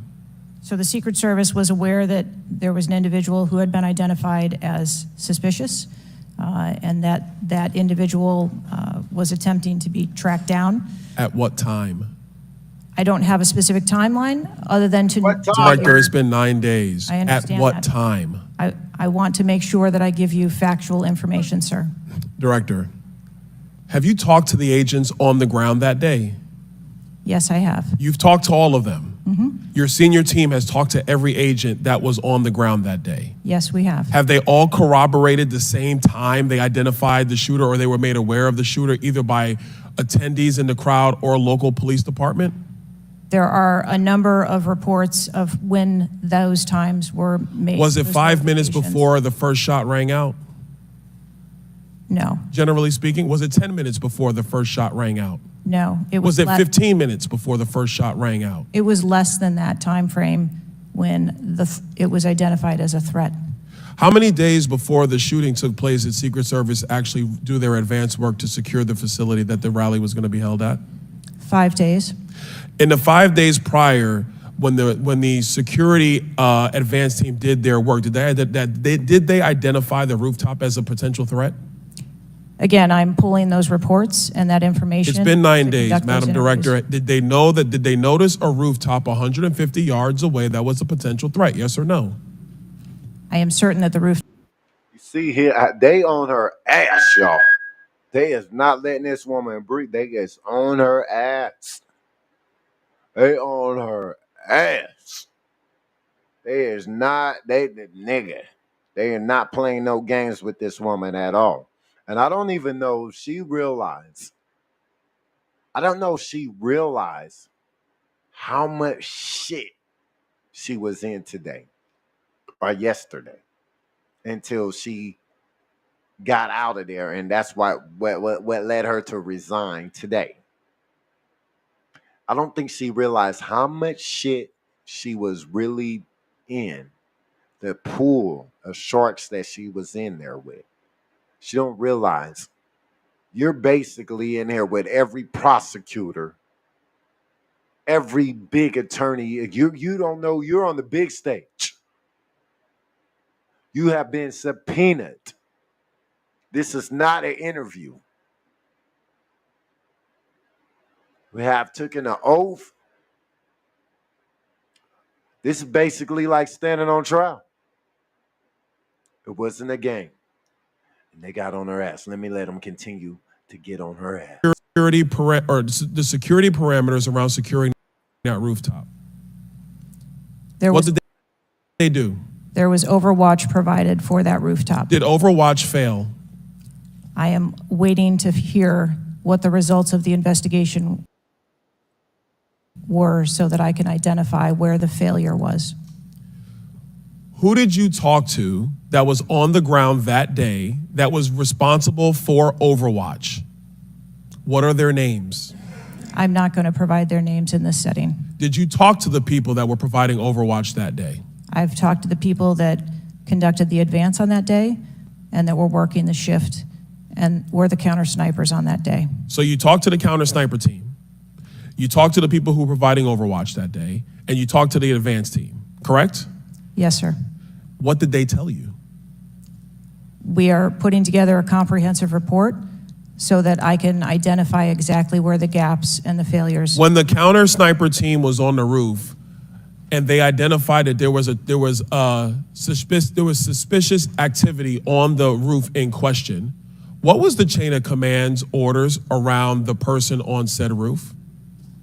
Because I'm quite sure somebody saw in under your organization, the Secret Service, I'm quite sure somebody saw the shooter on the roof. So what was the communication through the chain of command to deal with said person? What I can tell you is that when the individual was identified by the counter sniper, they took one shot and neutralized that individual. But that was after the shooter already took a shot, is that correct? That is correct. So what you're saying now is that the Secret Service did not see the shooter on the roof until after the shooter took a shot? I do not have all of those details at this time. If you don't have those details after 9 days, Director, then what you're telling me is that you guys didn't see it. Is that correct?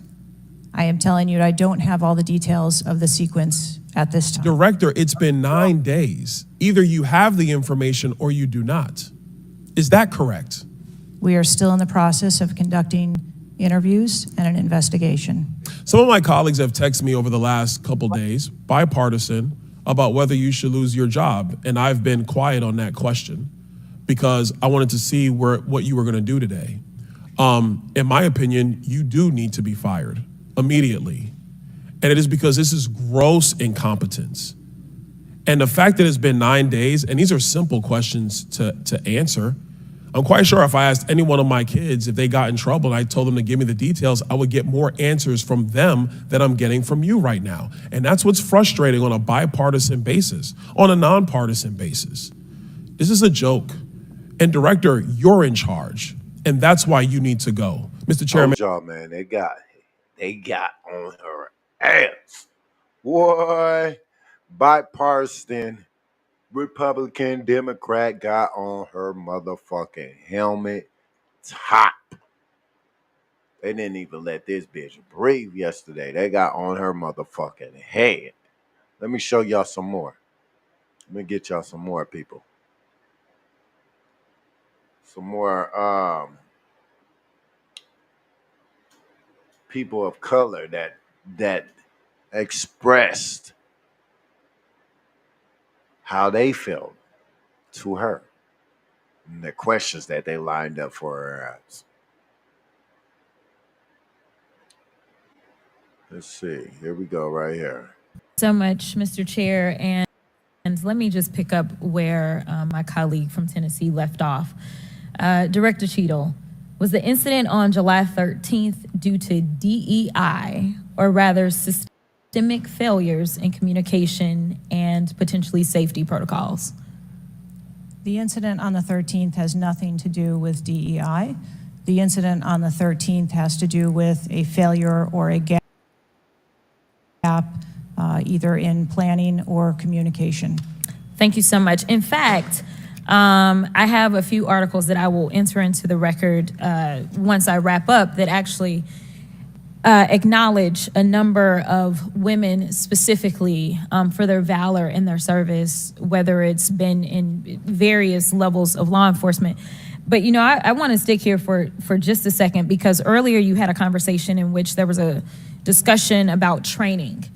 And I want to talk about training, and I want to talk about the fact that there's been a little bit of dancing around as it relates to this being a suspicious person and this being a situation that was perceived to be a threat.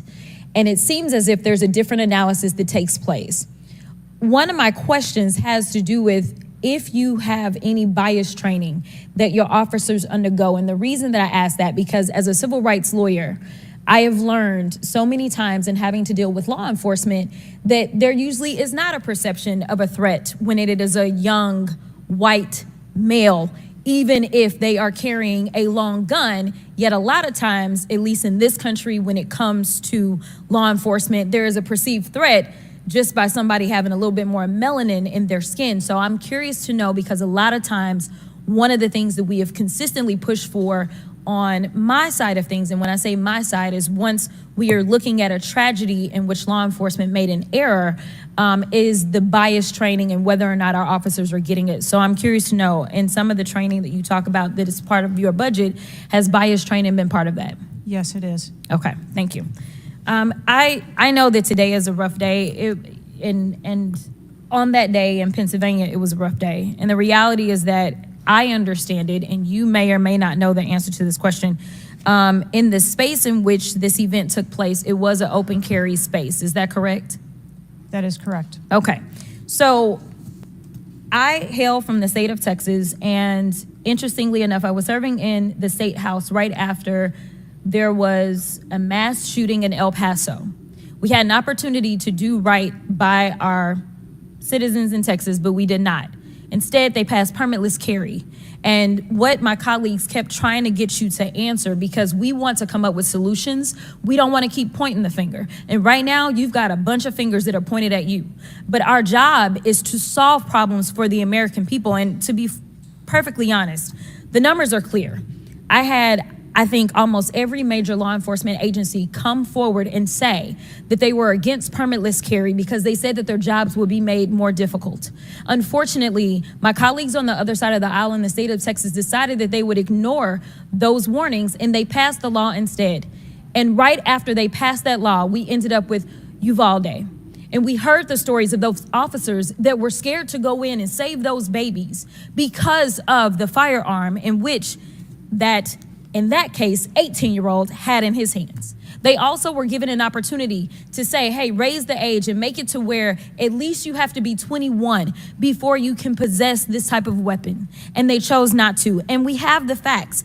It shows, and I'll enter this into the record as well if there is no objection, deaths from firearms keep climbing in Texas decades after lawmakers began weakening gun regulations.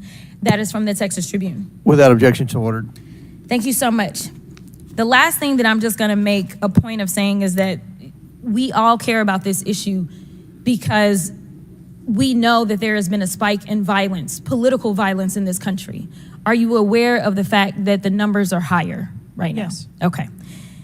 In addition to that, and I'm going to point a little blame at ourselves, because right now you got all the fingers pointed at you. But the reality is that we have a number of congressional members that are consistently engaging in violent rhetoric, and it needs to be toned down.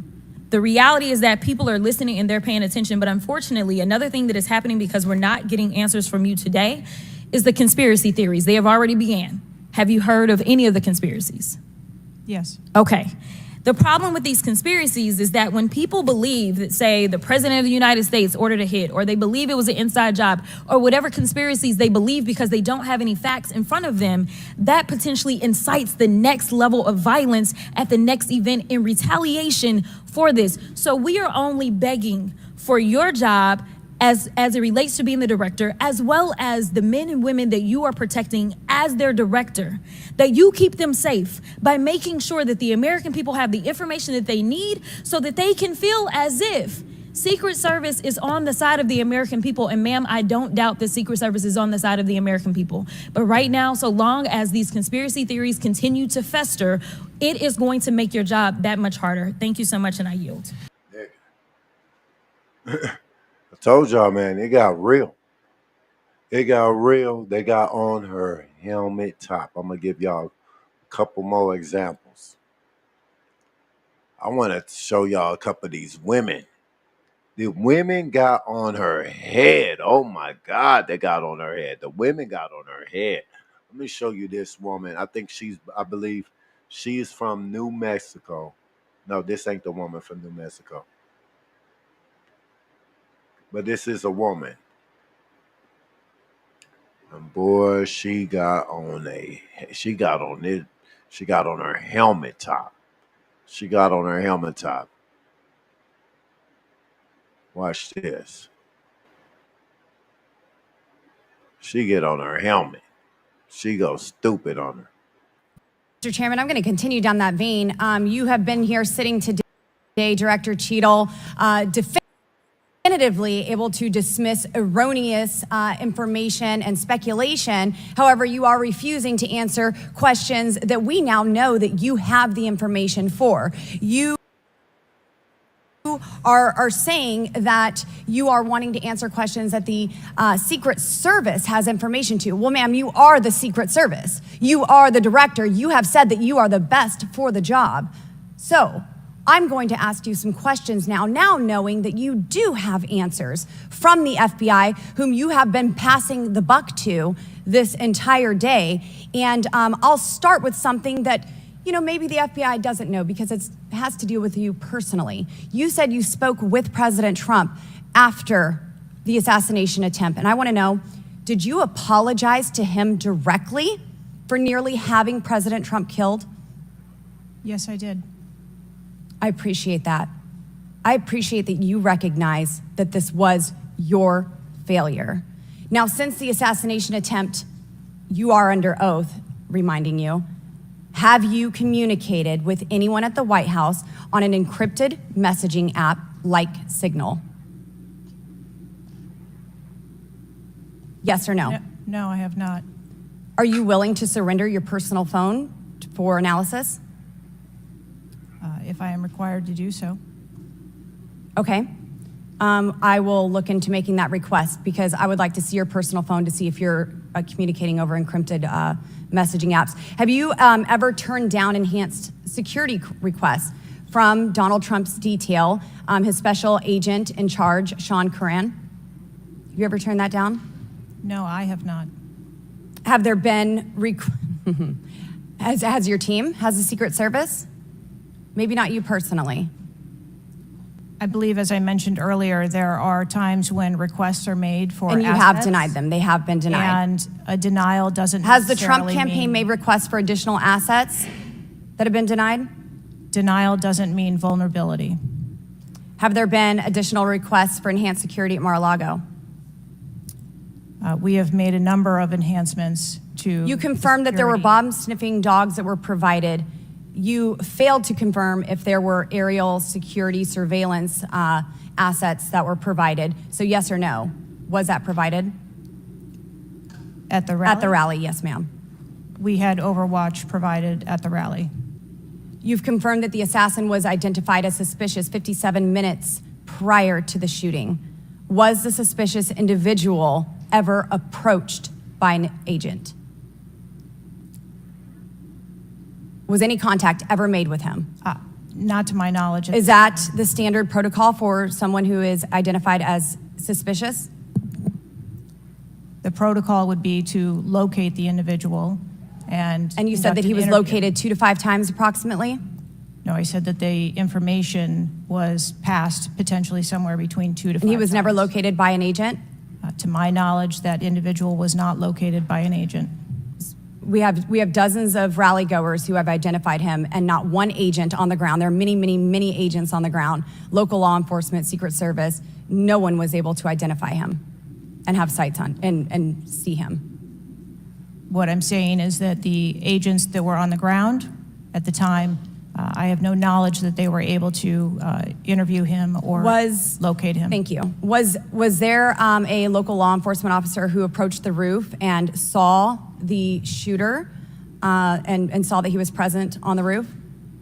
That is the information that has been shared with me. Have you spoke to that local law enforcement officer? No, I have not. Are you going to? It is part of a criminal investigation that the FBI is interviewing those individuals. Were agents stationed on the water tower? No. Why? That would not be something that would be included in a security plan. Has the man who is reported to have been present wearing a gray suit who allegedly requested a photo of the dead body of the assassin on top of the AGR roof been identified? I don't have that information. Is that something that you've heard of? No. Were ATF agents present at the rally? To attend or to work? To work. Not to my knowledge. How long did the counter sniper have crooks in his sights before the shooter opened fire on President Trump? I don't have that specific timeline. Will you be able to tell us if he communicated with other agents on what he was seeing through his sights? Once I have that information, absolutely. Because we need to know why he waited for multiple rounds to be fired at President Trump before the threat was neutralized. We need to know if he was given an order to hold fire. Now, it's you've excused the roof of being unmanned because of the slope of the roof. Do you continue to assert the slope of the roof as a credible reason for leaving this position undefended? First, I'll go back and correct that there was no order to hold fire. Our agents and officers have the ability to neutralize a threat at the time that they see it. I'm sorry, you don't know the communication that was taking place or how long he had him in his sights because you haven't spoke to him, but you do know that there was no order to hold fire. I can tell you the way that our personnel are trained. They are trained on the use of force scale that when they see a threat, they are authorized to neutralize that threat. They don't have to ask for permission. You excuse the roof being unmanned because of the slope. Do you stand by that assertion? The roof was not covered with an individual on it because there was overwatch provided. Apparently not. No, there was no overwatch provided. This is very evident. President Trump was shot. A man died. There was no oversight provided. I find this rather maddening, especially now knowing that you do have answers from the FBI, who you have been passing the buck to this entire hearing, not answering a congressional hearing, members of Congress, while you are under oath and under a subpoena. I find it maddening that the director, that our country has come centimeters away from oblivion under your watch. You have answers. You are refusing to give those to us, directing us to the FBI, and this entire thing is a waste of time. You are responsible for the loss of a life and the shooting that took place on President Trump. You do need to resign. This is bipartisan. You need to be fired.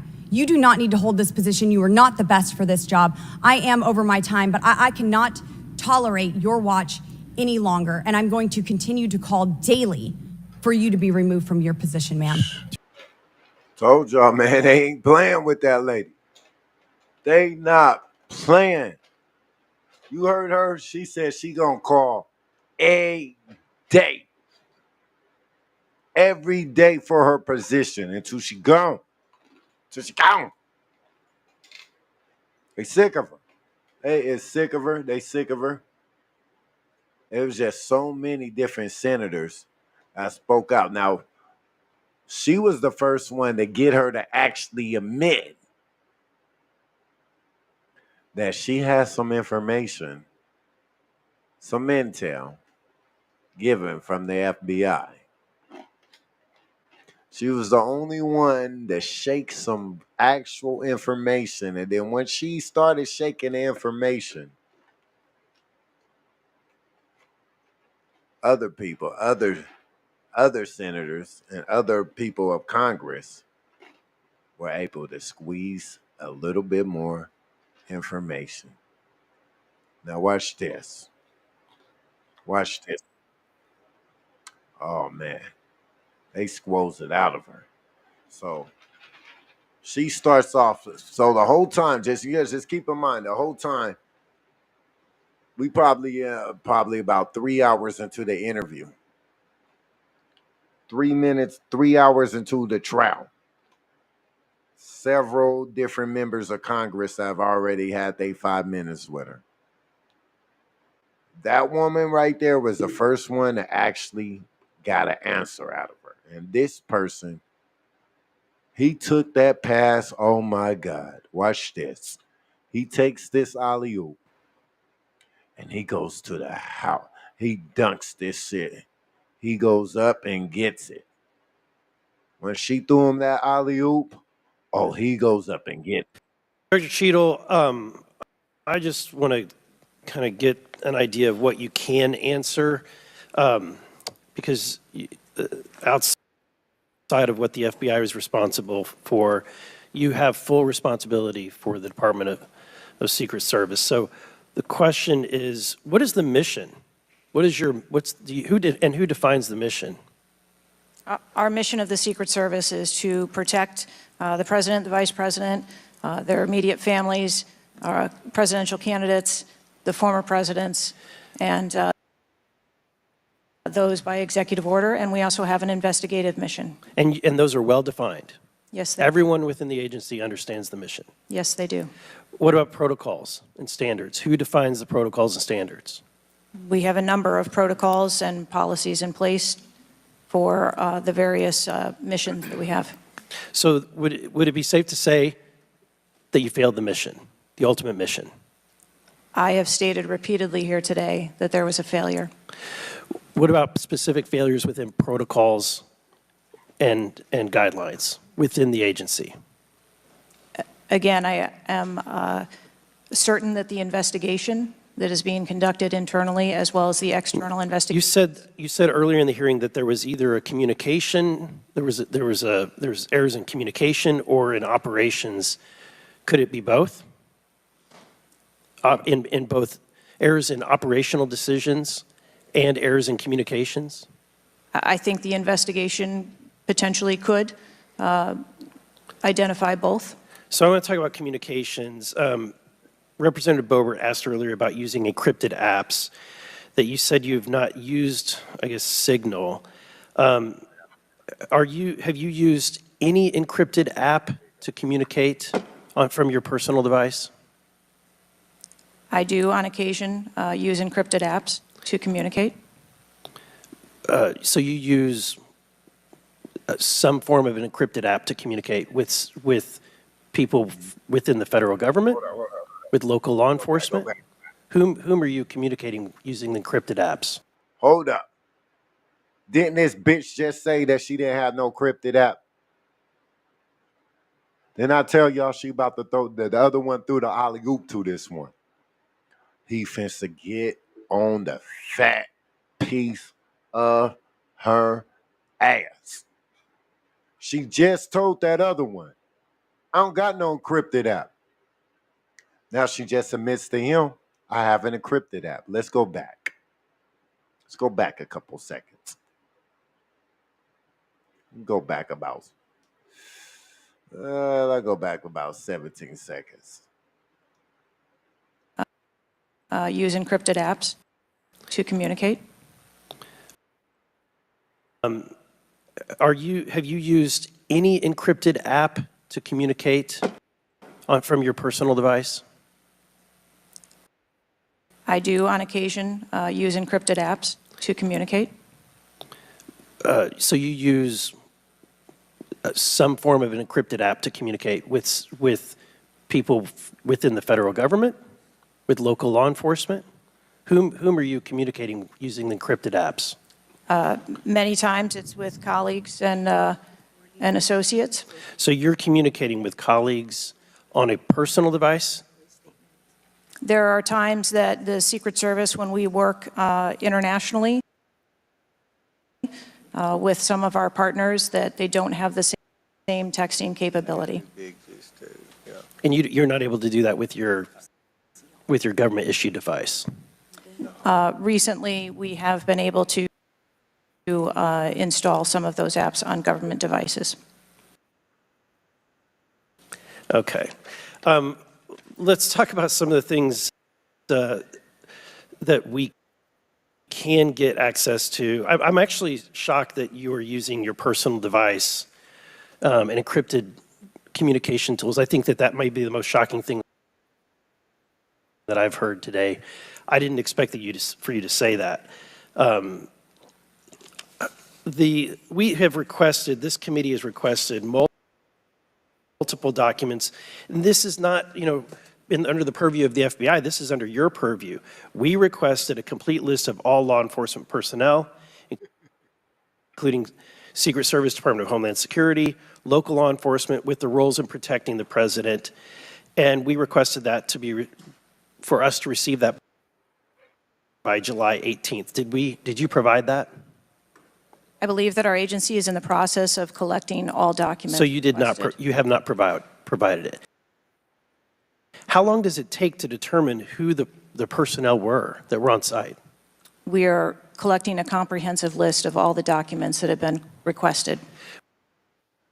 We also requested all the audio and video recordings that your agency, not the FBI, but your agency has in possession.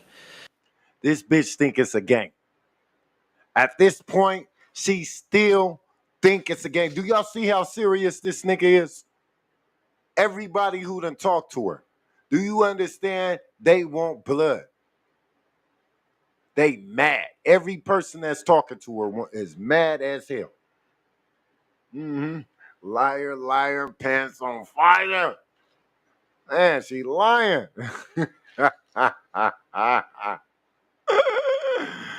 But yeah, she lying so much. And she don't realize, see, this is the thing that I realize about white people. They haven't been in court a lot. This is not an interview. She don't realize she is really on trial. And anything you say can and will be used against you in the court of law. We requested that you provide that. Have you provided any of that? We are in the process of collecting the information that has been requested. Okay. So when can we expect to receive these documents? How long does it take to determine who was on site, who was being employed to be there to protect the former president? When can we expect that? How many days does it take to provide that information? We want to make sure that we have a comprehensive accounting of all of the documents that were engaged in that day, and we will make them available as soon as possible. I think transparency is the key here. It's shocking to me that we are communicating in a encrypted app to colleagues. I'm almost certain that violates some federal laws. I would like to clarify, you didn't ask me whether my communications were government work related or whether they were personally related. You're communicating with colleagues. I don't communicate government business with colleagues on a personal device. I communicate on my work device. Are you using an encrypted? On her ass. Who the fuck is she talking to on the encrypted app? Those are the ones been up. They've been up. But who is she talking about? Who is she talking to on these encrypted apps? And like he said, that's got to be a violation of the law. She did not realize who she out there playing with.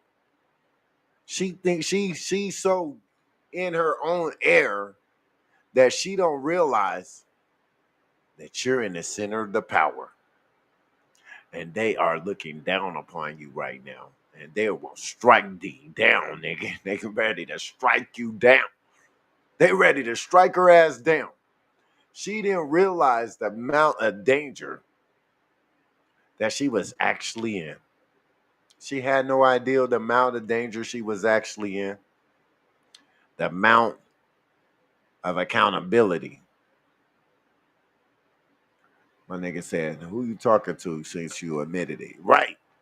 Who is she talking to? The American people, would like to know, who are you having conversations with on an encrypted phone? Why you cannot give zero answers? All these politicians, highly respected within their communities, have come out to ask you questions, and zero answers was given until the lady broker, and then he came through and dunked her. Oh my God. Didn't he dunk her, y'all? He caught that alley-oop from her. He said, oh, encrypted phone calls. And he just said, okay, so you don't got no encrypted phone calls? And then boom. What do you know? She dropped the ball. She said, I'm not gonna say I haven't had none. You just said to the last one, you had zero encrypted calls. You don't even have encrypted app on her phone. That's what she told the other one. She don't have zero encrypted apps on her phone. Now you admit to having encrypted conversations. Why are you having encrypted conversations? Why are they doing your job? Why she don't have no answers to her job? They know everything. She keep on saying, we get it. You are the Secret Service, so only certain things can be said on TV. We get that much. All right, we get that much. But you're in front of your superiors. You can't tell them. Maybe they should have told the cameraman to come out there, to push the cameraman up out of there. They can't get the answer. But it is a freedom to the press. The press is allowed. The press is in there. We want answers. Let me see. I got one more. There's a woman. Yeah, she got on her. She did get on her. But I want to get to this. Because there was a black lady. I said something to her that was distinct from everybody. And she grilled her about the women taking heat.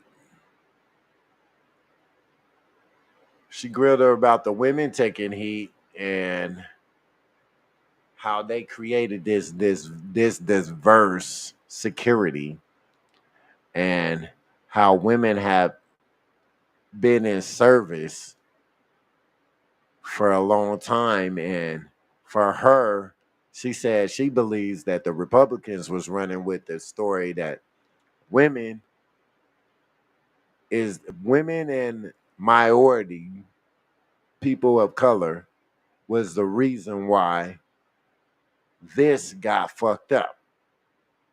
That's what she said was again threw around to her. So she got on her head about that. Watch, I'm gonna find her. I wish I could remember her name. But I remember exactly what she looks like. I'm looking for her picture. Damn, I wish I could just if I could just see bald head. I wish I could just put that in the search, like bald head. I know that's not going. Let's see. You never know. You never know. You never know. Bald head. Congress. Woman.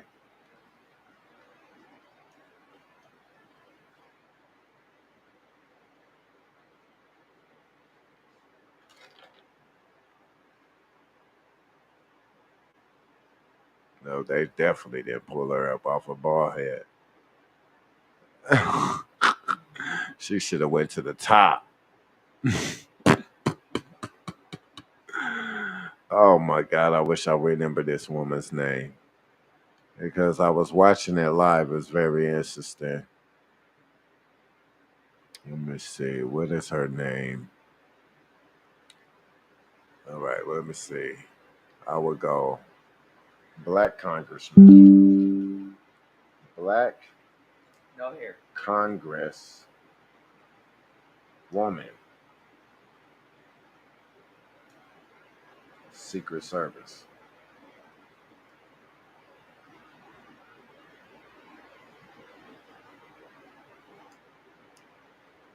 Let's see. Let's see. Where's she at? She got on her head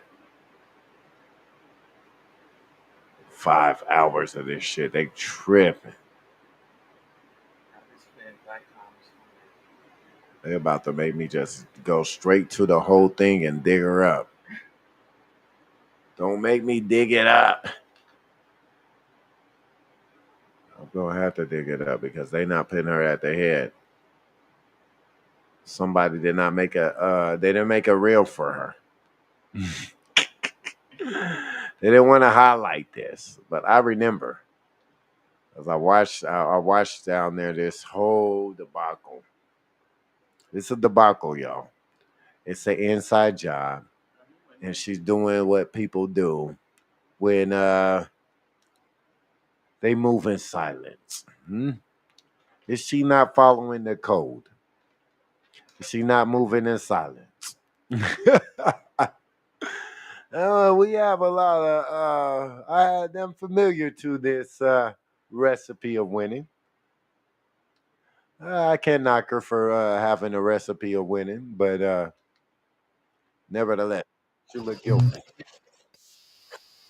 It makes her look even more guilty because you're moving in a code of silence. You are a Secret Service agent. You know what I'm saying?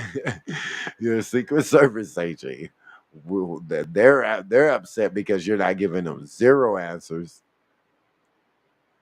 Watch, I'm finna find this. I'm finna find her. They are so upset about it. I think she went before all these niggas. She's up front within the first hour. But she's in the first hour.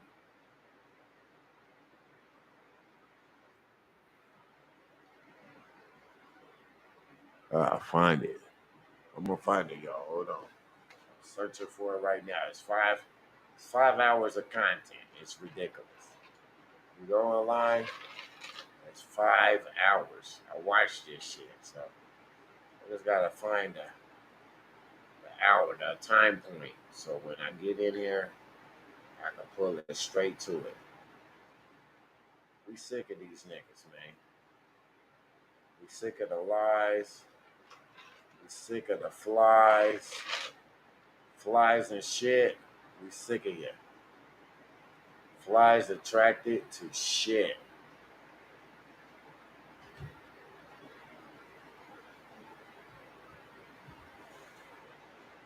Yeah, oh yeah, she fucked up.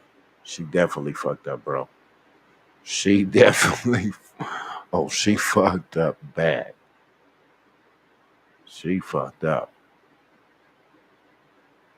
They is on her ass too. So many people got on her ass. She got chewed up for 5 hours by the entire Congress.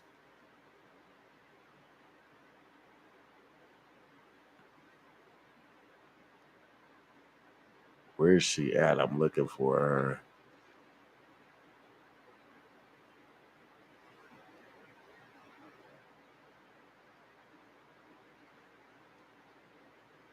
Here she go, right here. Touchdown. I found her, y'all. Found her. Watch this. We gonna have to pull this screen up for y'all can see this.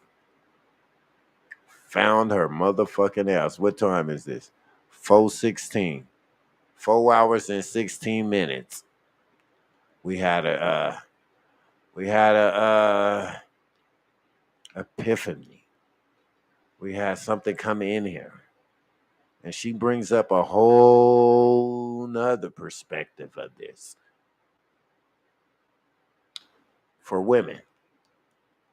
So let's tap into this because I like her perspective. Perspective was deep. That's at 4:16. Question. related to the event? Hold on. That cannot be it. Hold on. That cannot be it. That is the last one. Hold on. 4 hours. Copy. Yeah, that say 4 minutes. We come back in there. They playing games with us. Why y'all not giving me what I want? Share.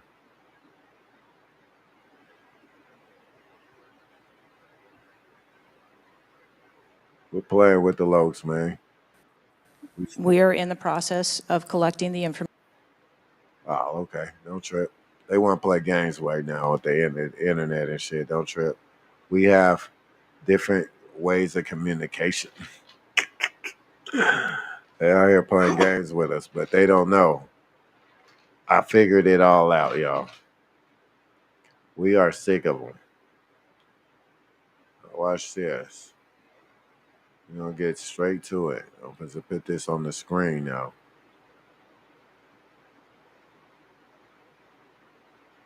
Here we go. Let's get to it. Look what she say.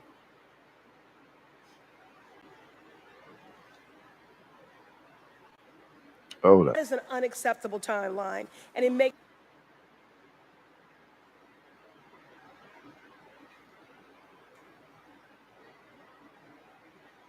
Absolutely not. Then how did this happen? And why are you still sitting here not? Oh, yeah. She got on her ass. Hold on. Resignation, and you really need to consider doing that before you leave today. Thank you. Chair now recognizes Ms. Presley from Massachusetts. Thank you. No one, absolutely no one should fear for their life. At a political rally, in a classroom, in a faith house, or in their home. We must do something about political violence in all its forms and gun violence in all of its forms. Now, Director Cheatle, you have noted that numerous investigations are ongoing related to the Secret Service response and that we can expect a report in the next 60 days. With the election nearly 100 days away, that is an unacceptable timeline, and it makes people less safe. It also allows my colleagues across the aisle, Republicans, additional time to spread dangerous misinformation, which also puts people in harm's way. Some Republicans have exploited this moment to continue to attack progress towards racial justice and gender equity in America. Disappointing, but not surprising. I hesitate to repeat their racist and sexist tropes, but in summary, Republicans have wrongfully and shamefully stated that hiring women and people of color hindered the response to the shooting. Now, this is part and parcel of Republican strategy to constantly attack necessary diversity, equity, and inclusion efforts, to undermine the contributions that women, people of color, the disability community, and others make to this country each and every day. And it is disgraceful. In the wake of gun violence and tragic loss of life, Republicans are ignoring solutions like gun safety reform and instead trotting out sexist tropes. Can't say I'm surprised. I ask unanimous consent to enter into the record reporting from CNN titled "Right-Wing Media Figures Blame Women in Secret Service and DEI for Security Failure in Trump Shooting." Without objection to order. This article quotes members of Congress and others that plainly accuse DEI and the hiring of women as a liability for the Secret Service. Women have been an integral part of the agency since 1971 and are held to the same standards as their male counterparts. To use them as a scapegoat during a time of crisis is shameful and it is dangerously divisive. In fact, based on recent publicly available demographic data of the agency, the largest demographic groups among special agents are white and male. But to right-wing extremists, the truth doesn't matter. The lies they tell to advance their anti-diversity agenda, which is a key theme throughout Project 2025, will only make the American public less safe and more divided. And every day, Director Cheatle, that you fail to give us answers, they are given more oxygen to make their baseless claims that women and people of color are responsible for tragic events. And that is dangerous too. Thank you. And I yield my remaining time to Ranking Member Raskin. Thank you to the distinguished gentlelady from. Y'all hear that shit? That's a whole different bag of worms right there. That right there was a whole different bag of worms. Now she basically said from what she was told, they blamed everything on the women and minority groups working with the government.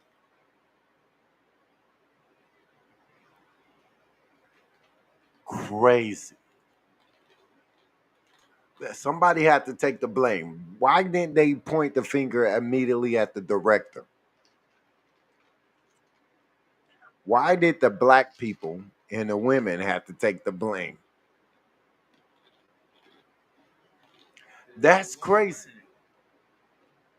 So they instantly blame women and black people for their complete fuck up. That was a clear fucked up by this bitch that's sitting on stand.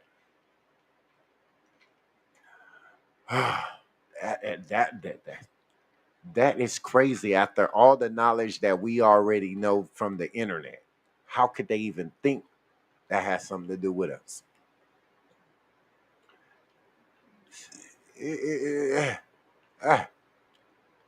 That's just crazy. That's just crazy. I'm gonna let y'all hear what that white lady had to say to her. That white lady got on her ass. She was sick of her. White lady got on her ass. She was sick of her shit. She was sick of it. She was so fucking sick of this bitch. She was sick of her. The white lady didn't spare her at all. She didn't spare her. She didn't spare the bitch. She got on a fat piece of ass quick.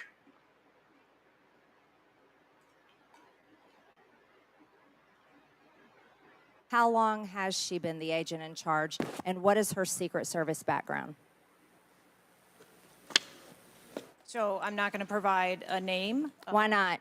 You're here to answer our This questions. forum, I'm not going to provide names of. You stated in your testimony, you said, I am here today to answer your questions. That is correct. Answer the question. I'm not going to provide names of our personnel. Why not? Today. The American people are demanding these answers from you today, Ms. Cheatle. I will do the best to provide you accurate information based on the facts that I have at this time. You're not answering our questions. The advance element coordinates with other intel or law enforcement partners, identifies threats and weaknesses at the sites and movements. We'd like a copy of the advance report. Have you brought it here with you today? We will comply with the request for the documentation that has been requested. When will that be, Ms. Cheatle? Because you should have brought it today. I am certain that our personnel are working on obtaining all of that documentation. I don't believe you, and neither do the people watching this hearing. You're not doing well, as Mr. Moskowitz informed you. You've been sitting here for over 3 hours, and I have you know the entire country is demanding you resign and demanding that you be fired if you do not resign. Things are not going well for you. You need to answer the questions. Was there a protective intelligence team, and what technical resources were utilized for that event, specifically drone or helicopter assets? There were a number of technical assets that were deployed for that event, and there was a protective intelligence team that was assigned to that event. Why was Crooks able to fly a drone over the entire area the day of the rally and the day of his assassination attempt? To my knowledge, he did not fly the drone over the entire area. How did he fly a drone over the area, period? Any part of the area? Again, I would have to go back and check the timeline of when that took place and when the event. Why didn't you bring the timeline with you today to answer our questions? I don't have all of the answers on the timelines based on the criminal investigation. Were you not prepared today to answer our questions? I am prepared to answer the questions based on the information and wanted to be able to provide. Do you have a timeline do you have a timeline at all from any of the day? I have a timeline that does not have specifics. That's shocking. That is absolutely unacceptable. That means you are a failure at your job. Let's talk about things that are prohibited in Trump rallies. And I've been to a lot of Trump rallies. Backpacks and bags, bicycles, firearms, any type of weapon, or any other item determined to be a potential safety hazard, like a rangefinder would be one. At 5:10, Crooks is first observed by one of the snipers, AGR Sniper 1, at the building. 5:10, President Trump was shot in the face at 6:11 p.m. 5:28, AGR Sniper 1 takes a picture of a bicycle and 2 bags. Those belong to Crooks. 5:32, AGR Sniper 1 spots Crooks looking at his phone and using a rangefinder. 5:55, Butler ESU Command confirms receipt of photos and states they have been relayed on. 6:05 p.m., AGR Sniper 1 later communicates that Crooks is seen moving northeast in direction of Sheets and that Crooks has a backpack. 2 minutes before the shooting, while President Trump has been allowed to take the stage, people see Crooks laying on his stomach in a sniper position on the roof, and they're yelling he has a gun, and they are trying to alert law enforcement and Secret Service. Why was Crooks not shot by the snipers? Why was he allowed to be there? As soon as the individual was identified as a threat, they were... No. What do you consider to be a threat? A man with a gun laying in a sniper position, a man that had a backpack, a man that had a bicycle, a man that had a rangefinder. At what point is he determined a threat? An individual with a backpack is not a threat. An individual with a rangefinder is not a threat. What about a man laying on a building that has direct line of sight of President Trump with a gun that people are screaming and pointing out? Is that a threat, Ms. Cheatle? Once that individual was identified, they were neutralized. No, they were neutralized.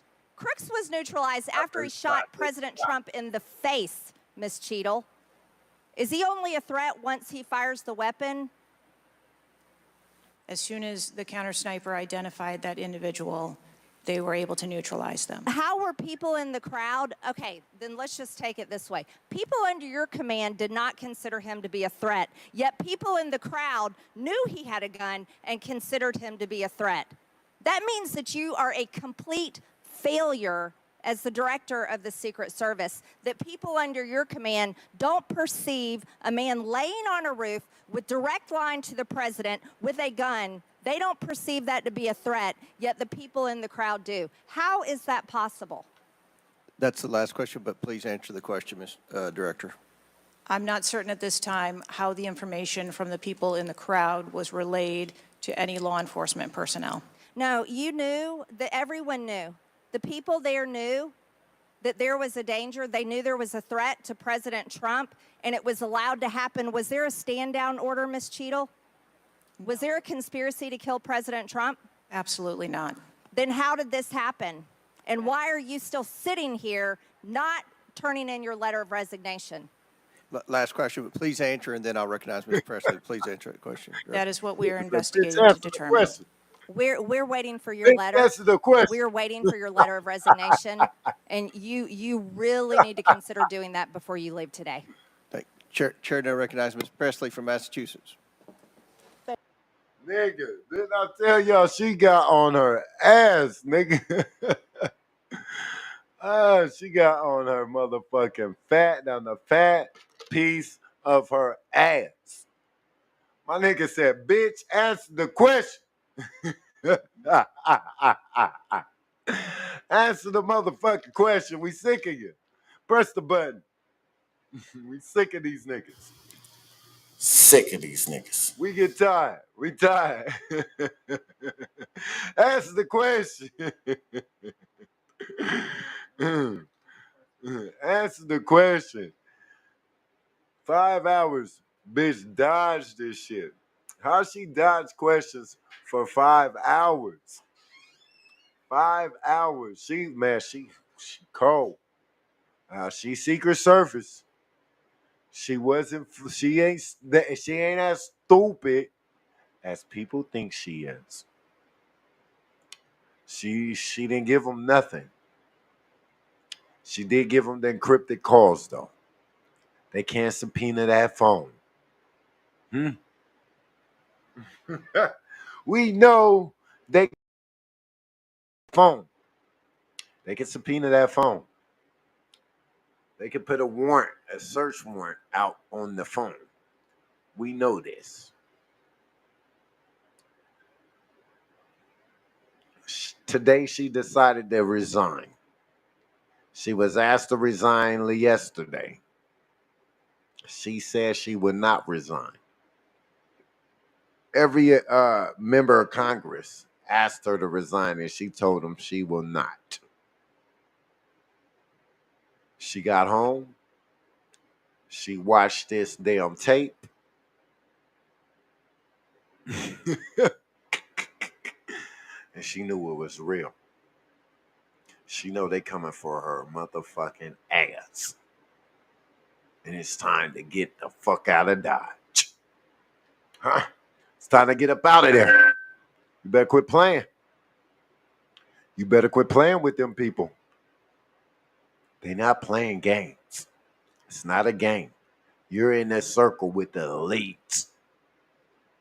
You're in a circle with the elites, nigga. It's not a game. They on your ass. They on her motherfucking ass. Oh yeah, they embarrassed her ass publicly, my nigga. They publicly and humiliated her. Got on her ass. Every last member of Congress was allowed to get a piece for at least 5 minutes. That's why it is a 5-hour roast session. A 5-hour roast session. They got on her ass. I'm going to show y'all one more person who got on her ass. Oh, my God. We're going to show y'all one more person. Yeah, that's what I'm going to show them. I'm going to show them the one more person. I'm going to show them one more person that got on her ass. Oh, she got on a good piece of it. She got a good piece of their ass. She was sick of it. People is tired. We tired. We tired of people thinking it's a game. You try to assault the American people out here. You think everybody's stupid. We tired of people out here thinking that everybody's stupid. Like you could play games with people. And nobody's going to ask no questions. Nobody's going to use their brain. Nobody's going to figure it out, huh?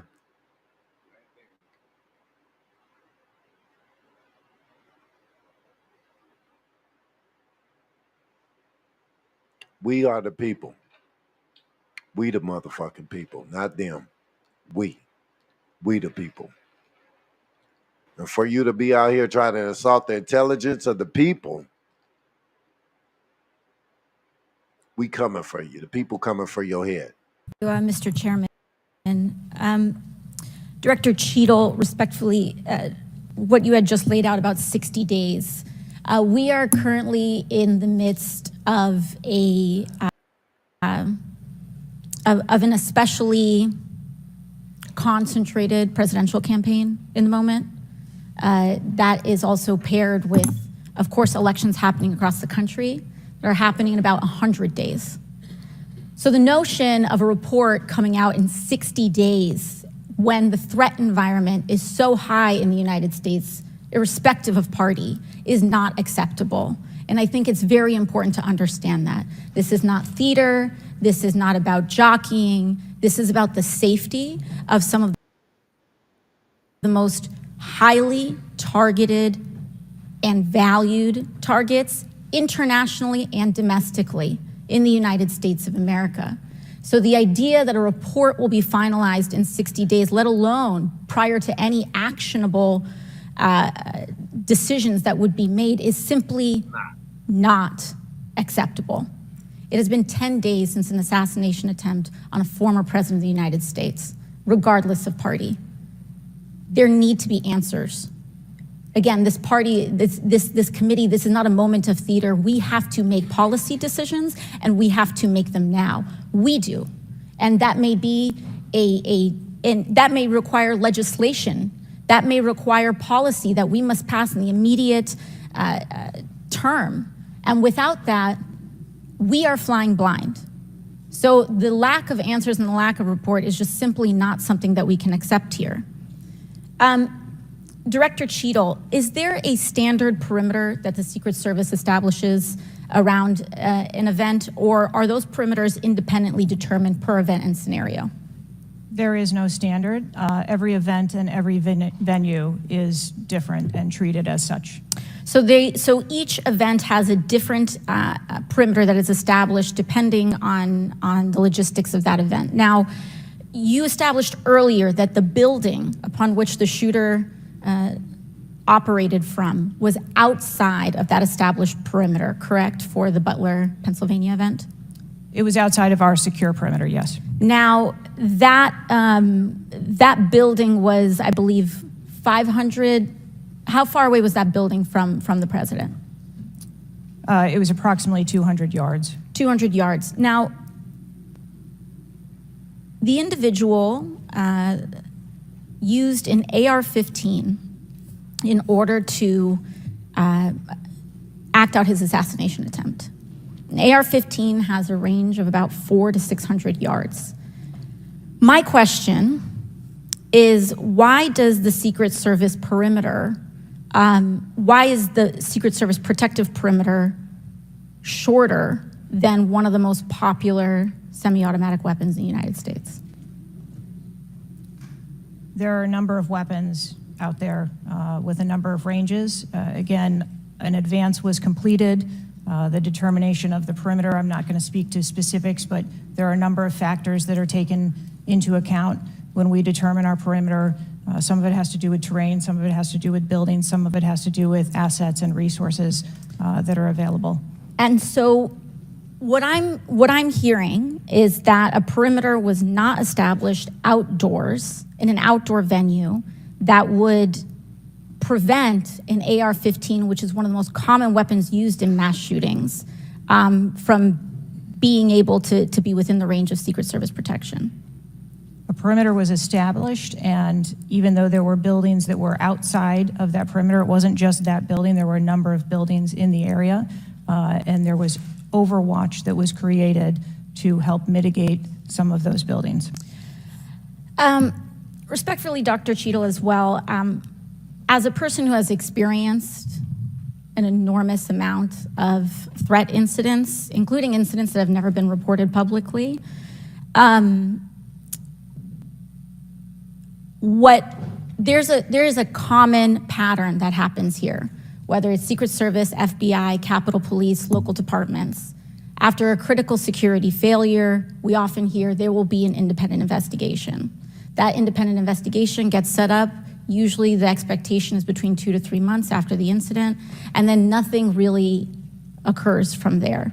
The report is usually not satisfactory to the questions that are usually being raised here, and most importantly, corrective action is rarely taken.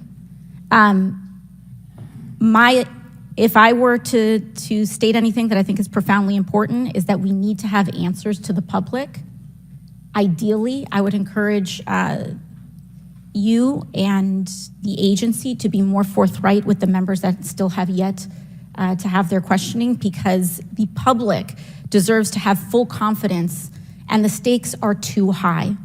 The violence that could break out in this political moment, regardless of party, in the event of someone getting hurt, constitutes a national security threat to the entire country. Thank you, and I yield back. Could I go back to something you Yes, said? please, feel free, Director. Ma'am, if I could just speak to something you said at the outset when you started your questioning. I want to assure you and everyone on this committee that I'm not waiting for a report to take action. We have been conducting analysis all along, and we have been adding additional features to our security details since this incident occurred.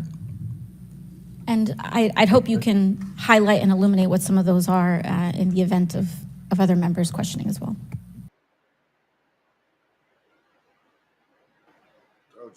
They is on her motherfucking ass. They on her motherfucking ass. How the fuck is that outside of the perimeter? They said it's 200 yards away. I heard some people say 500 yards. Is that 5 football fields? That's kind of far, but it's not. When we talk about shooters, when we talk about snipers, a short range, we talk about protection in buildings. It's just it's ridiculous.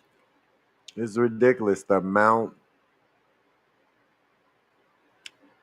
the lack of accountability that is taken from this director.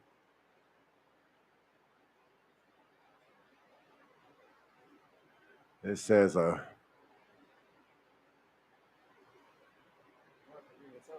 that's 7 days ago. Huh? The one from Arizona? Yeah, I think I did that one. Well, no, I didn't do that one today. But hold on. I know there's another one. There's a couple other ones that had an interesting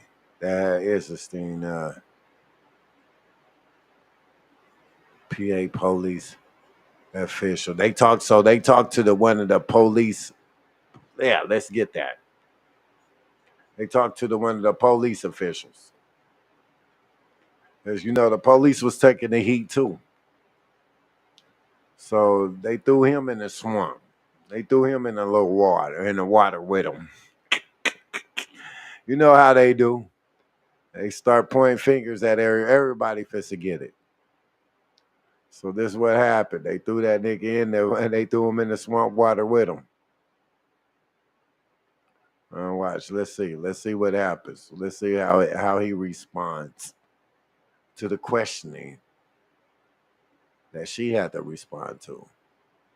I'll recognize the Vice Chairman of the committee, Mr. Guest, for his 5 minutes. Mr. Guest, for his 5 minutes. Thank you, Mr. Chairman, and gentlemen, thank you for both being here today. You both classified as what happened on July 13th as critical failures. I would expand that and say it was a colossal failure. And I think you have both stated that the ultimate responsibility for what occurred that day falls upon the Secret Service. Colonel Paris, I know that your officers were there in a support role. You were following the operational plan set out by Secret Service. You testified that the primary responsibilities for your officers were motorcade and then the interior perimeter, and that you had 2 roving officers there, really just out there to provide support if necessary and called upon. You mentioned earlier that you went to the scene on the 13th, and thank you for going there and being a part of that. And you also testified earlier that you have not been provided the operational plan by the Secret Service. Is that correct? That's correct. We haven't received it yet. When did you request that? I'd have to go back and check in the earlier part of the investigation. That was just something that we asked for as a matter of course. We were not told no. We just, to date, have yet to receive it. And that would be important, would it not? If you're going to investigate what happened on that day, the operational plan, that is the starting point for all the events that later transpired. Is that correct? Well, I don't want to overstate the role of the state police here is to investigate the 3 Pennsylvanians that were shot and the use of force by the Secret Service counter sniper. To the extent that we need to know the sequence of events leading up to that, We obviously would like to know as much as we can, but it's not our role to do an after-action report on the secret. Well, but all the shootings occurred simultaneously. The same shot that struck President Trump, one of those shots killed one of your fellow citizens, and two others were injured. And so you can't separate the two. This is one investigation into a shooting that occurred in which one of your citizens were killed, two more were fatally injured, in which the president himself was struck. And so the fact that the Secret Service is stonewalling your investigation, that they're not providing you this information. We saw the testimony yesterday from the Secret Service director where she refused to answer questions and has now resigned. I find that to be especially troubling. We have the Secret Service not wanting to cooperate with Congress, not wanting to cooperate with a fellow law enforcement agency, and I personally find that troubling. As we look, and as you are aware from speaking to your officers that were there physically on the scene that day, did Secret Service, did they have any drones in the air so that they could have an eye in the sky and see what was happening to your knowledge? To my knowledge, I'm not aware that they were using drones, but that And I haven't seen the operations. does your agency have drones? We do maintain some drones. So if Secret Service would have requested your agency to fly drones that day, you would have been able to do so. Is that correct? We would have endeavored to try to honor that request. Yes, sir. And you testified that you've been to the scene of the shooting. Did you see the water tower that's located approximately 100 yards from the building where the shooter fired those shots? I did see it, sir. And would it have been possible to have put an officer, and again, that's not your responsibility to do that, that's the Secret Service's, but would it been possible to put an officer there looking down on the scene of the rally and the building where the shooter occurred? Would that have been something that would have been possible to do? Presuming that there's a way to access the water tower. I didn't walk over. I was probably several hundred yards away, so I can't say that I could. And if you had an officer up there, that would have provided you a strategic viewpoint of the events that were transpiring below, correct? I would agree. Tactics, height gives a tactical advantage. Yes, sir. And then I want to ask you also about the roof where the shooter was located. You said you didn't go on the roof, but you viewed the roof. Is that correct? Yes, sir. The Secret Service director, prior to her resignation, said that she did not put anybody on the roof because it had a sloped roof that would have created a safety concern. I was in Butler, Pennsylvania yesterday with many members of this committee. My fellow member, Carlos Jimenez, who is 70 years old, and I guess he doesn't mind me saying that since he has put that information out there. There's video of him easily transversing the roof, walking across the roof, and even though he is some 50 years older than the shooter. And so my question is, do you agree with the assessment? Whoa. That said a lot. Police just straight up said he could not see that roof as a safety concern. So why nobody on it? Why nobody secure it? It's not a safety concern at all for them to be up there. Why wasn't it secure? There is no way they can make me believe they're that stupid. And since she strategically, I have to use my words correctly now. Since she strategically used the code of silence,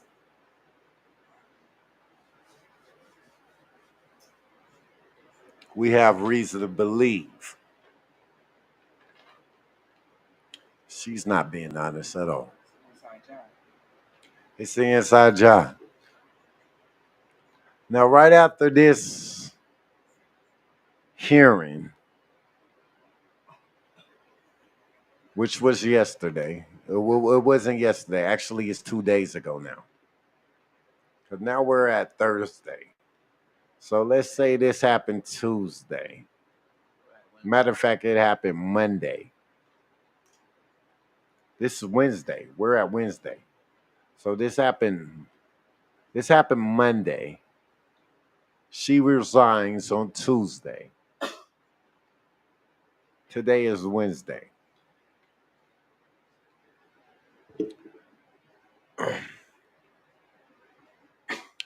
What made her feel like she need to resign now? When did she realize it wasn't a game no more? When did she realize it wasn't a motherfucking game no more? When she went home and watched the video? What made her realize that she gotta quit fucking playing with these niggas? Because she went home and she had to watch her performance. It's like almost every criminal does. If a criminal had if every criminal had their performance recorded,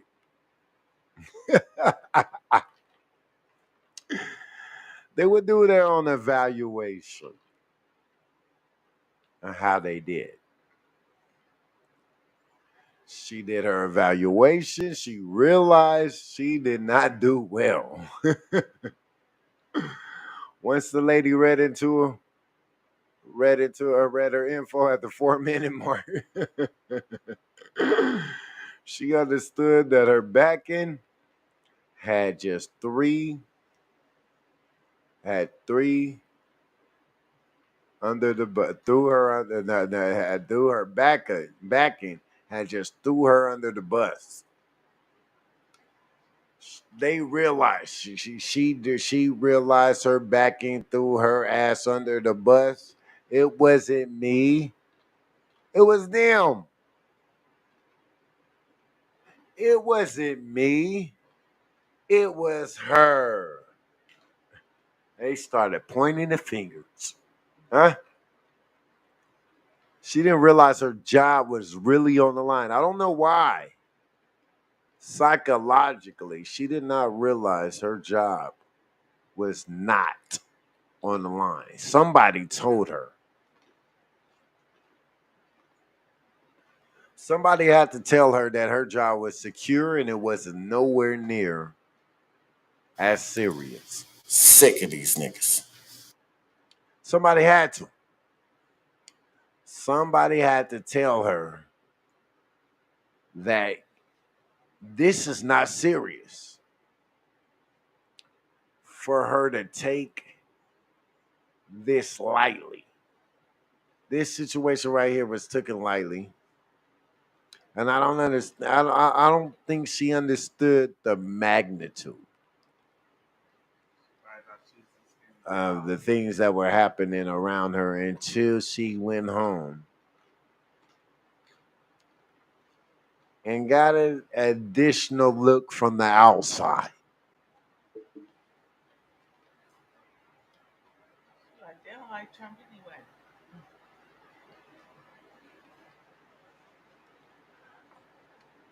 Her testimony proves to me there are conspirators. There are more than one. They're working together. Biden did it. And she's keeping silent. They need to subpoena their phone. They need to subpoena her phone. They may need to search her home.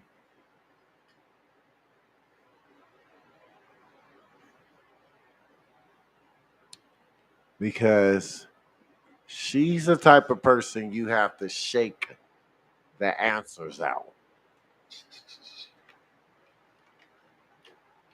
We can't count on her to be honest and give us the answers that we wanted. So the answers have to be forced out. She needs a warrant. They need to get her in the off. They need to pull her in They need to pull her in for additional questioning. And she needs to be treated like a suspect. She needs to be treated like a suspect now. You had your fair shot at it. You had a fair shot at representation from a job perspective. And you failed horribly. Every last Congress member told you you failed. America watched this, and we watch you fail. Now we need America. We need the real justice to step in and provide the answers that she wasn't able to provide, and shake answers out. Yeah, we need them. We need them to shake answers out. And I don't know. They have different tactics, military tactics. You might have to do different things to Secret Service. This might not need to be televised. The things that you may need to do to get the information without of her. It's just going to have to take different levels of aggression, different tactics are going to be needed to be enforced. She need to be in the water. They need to put the bitch in the water.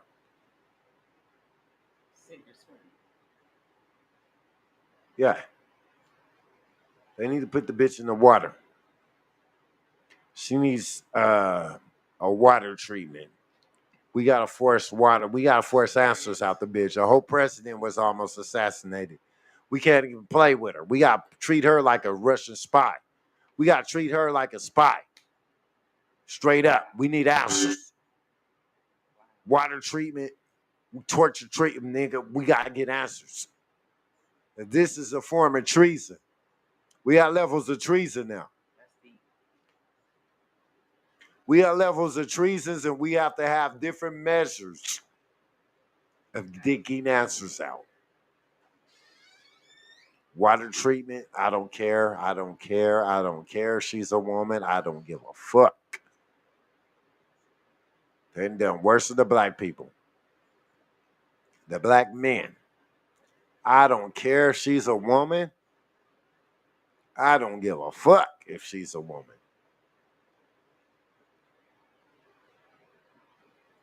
Because if I was the same person withholding the same information she's withholding, God knows my life would be on the line.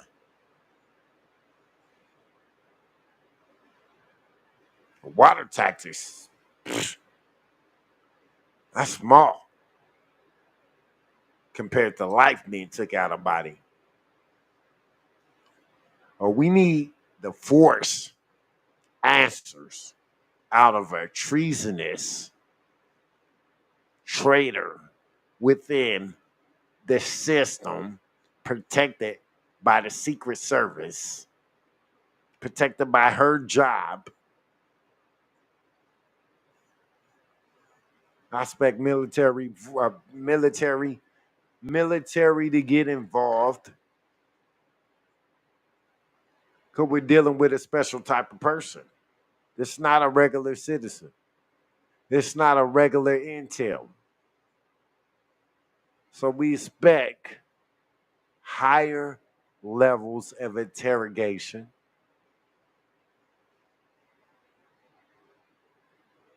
Higher levels of interrogation is definitely going to be needed.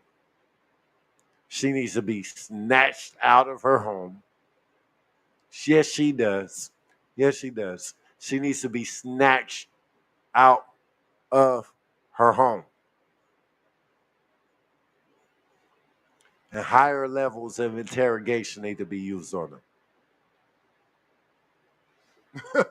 I mean, we can't play with people who are orchestrating orchestrating an assassination attempt on the president, orchestrating an assassination attempt on a former president, president to be president-elect, however you want to call it. It's not allowed. And they need higher levels of interrogation now. We're done talking to her. We can't get to the answers are not going to be talked out. She needs a search warrant so you can get in that phone. She needs a search warrant so you can get in her home before she gets rid of any extra evidence right now while on her personal time.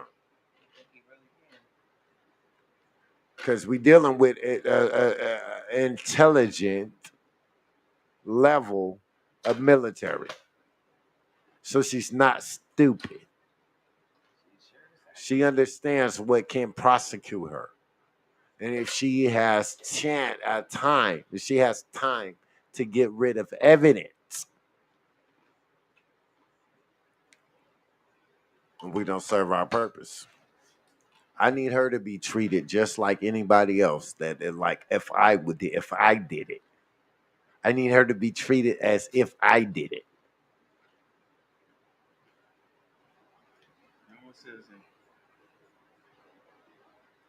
She needs to be treated as if I did it.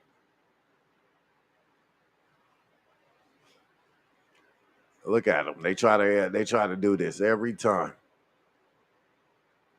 Try to end my life, try to do all this dumbass shit. They try to do it every time. Don't trip, I got y'all. Oh,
All right, we are back. Thank y'all for y'all patience.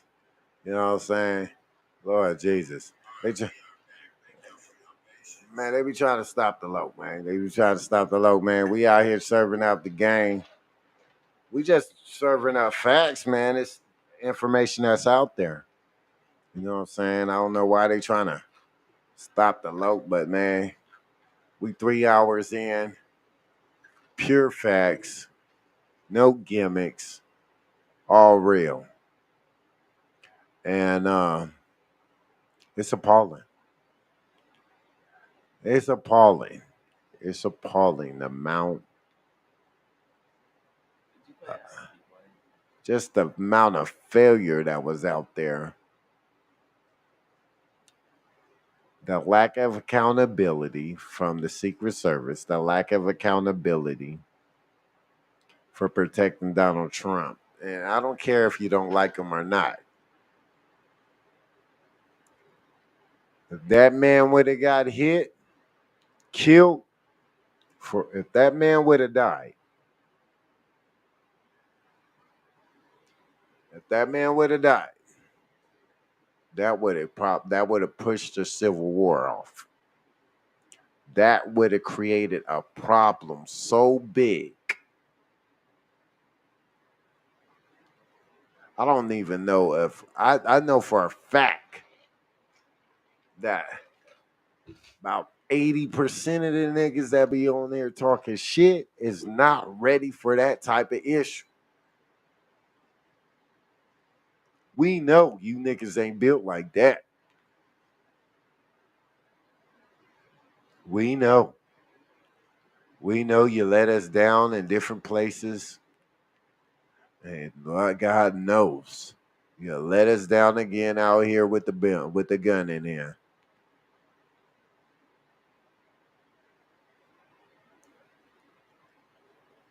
Thank God that bullet didn't hit Donald Trump. He hit him. Thank God it didn't kill him.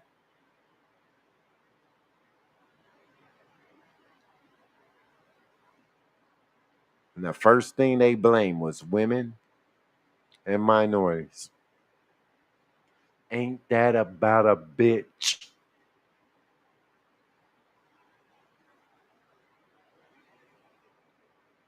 Why we gotta always take the blame for bullshit? The amount of fuckery. That fuckery. So if this nigga would have died, they would throw it on us.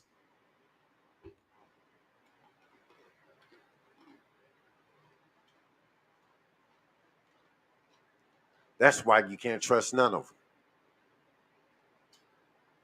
We know they not like us. We know for a fact they not like us. This is exactly why you can't trust nan one of these motherfuckers. See how quick they turn on us?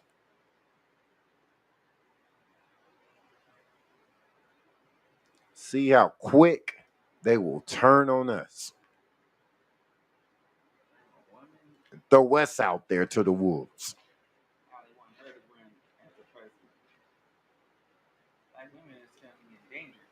Can't trust them.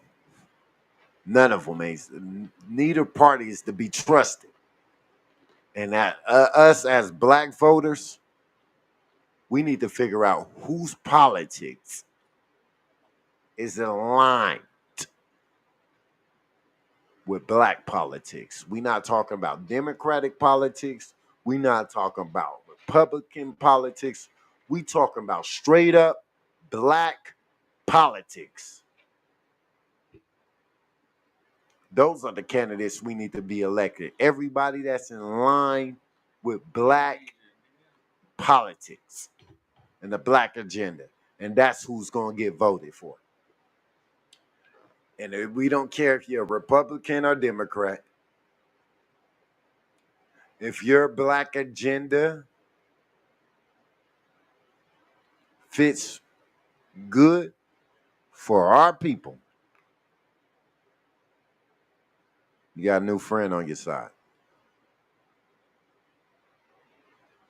Those are the politicians that we need to be in line with.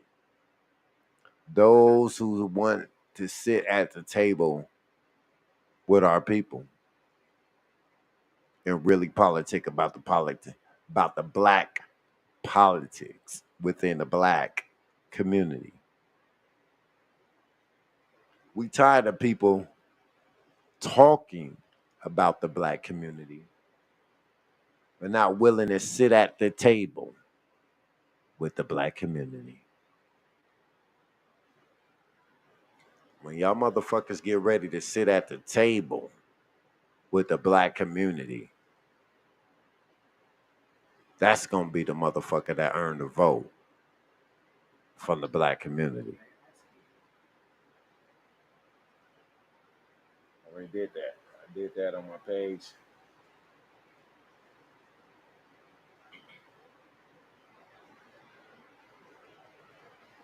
Ice Cube, he had a great insight of this particular thing, of what we want for Black America.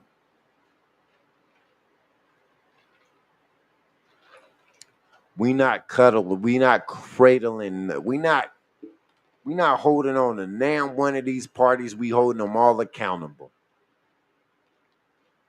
We demand what we demand as a people. We demand to be free. We demand to be out of poverty.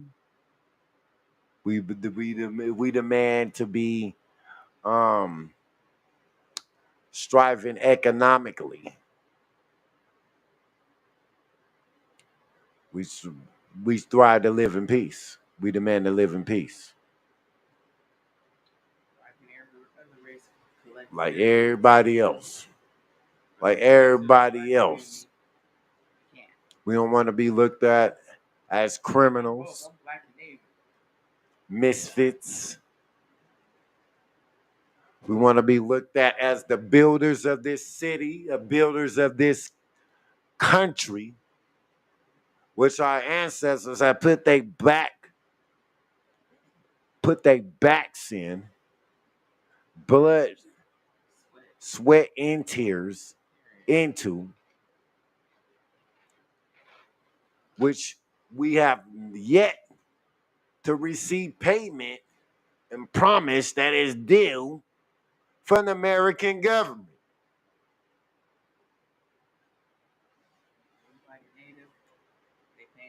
We start talking about debts. They talk about every debt they owe, but they don't talk about the debt of the reparations. The debt that you owe to the African American community.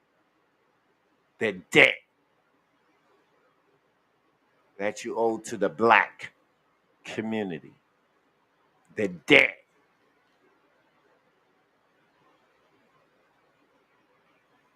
Talk about debts. You talk about motherfucking money getting pushed out to all everybody but us. The people that you owe, you truly owe. And we've been winning without payment. We've still been striving and winning without. They want to give like food stamps. They want to give. This is what they do to me again. They want to take my camera away from me and stuff. This is what they do to me again.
I'm back. Real Riders Only motherfucking entertainment. We getting tired.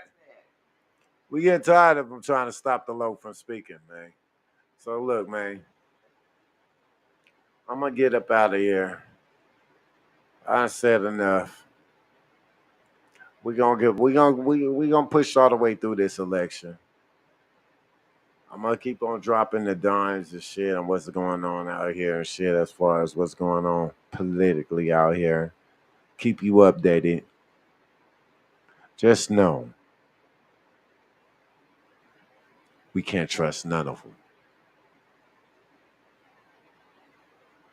There ain't no side but the black side.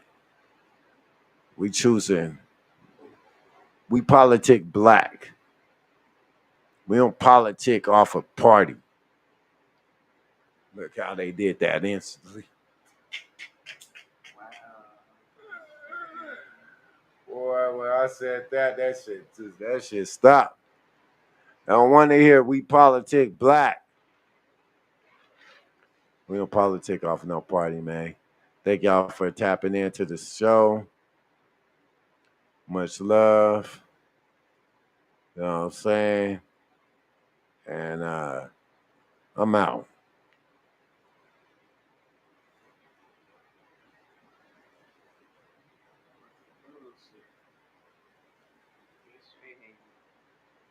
Make sure tonight you turn your computer off. Just turn it off because it might be updates.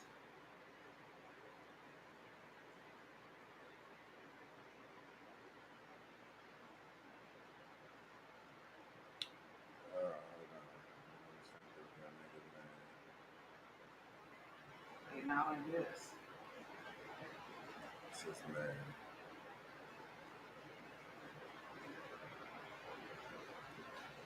Oh my God, I can't remember his name. I interviewed him.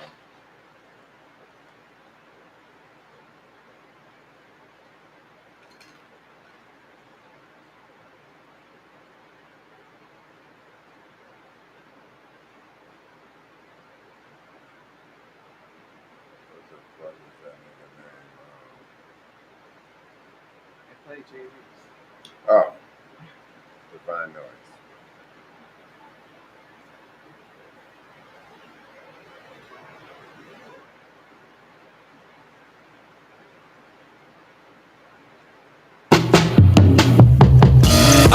Giving you the blueprints of how we use it. Stand in the sun, charge up my melanin, reset my fluids. Call up my chocolate drop and tell her she one of my muses. Y'all know her mama love me, I'm kinda like her favorite student. They say we savages, but we just call them culture vultures. Sending our kids inside this system, now they come out hopeless. Pills, weed, and alcohol, that's really how they coping. Just got lost in the static, that's how this wormhole opens. We living reckless, trying not to stress it, our third eye open. Came out the shadows, they trying to straddle, we going postal. Next time you riot, at least go to they side of town if you want to burn something down. Now let's bring it back around. Back to schedule programming, what we trying to do. I don't really think it's inclusion, cause we know who is who. We not accepting them contracts that you throw around. We already know who got the juice. Look who back in town.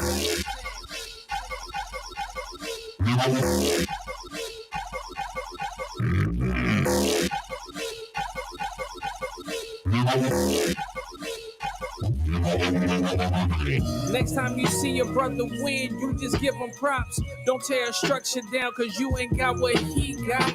That's what they want us to do. Look at the propaganda. We can't rise up together unless we change all the standards. Nice chain, big watch, big bracelet. If that's all you need to sell your soul, they got you brainless. Dissing each other, y'all need to quit, y'all need to stop it. Cause knees on people's necks and y'all just sit there watching.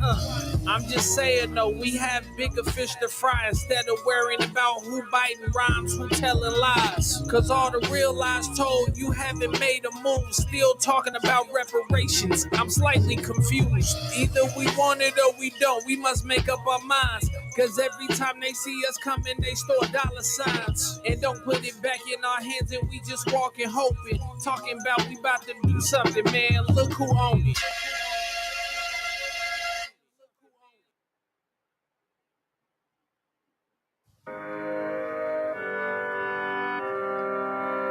epic struggle.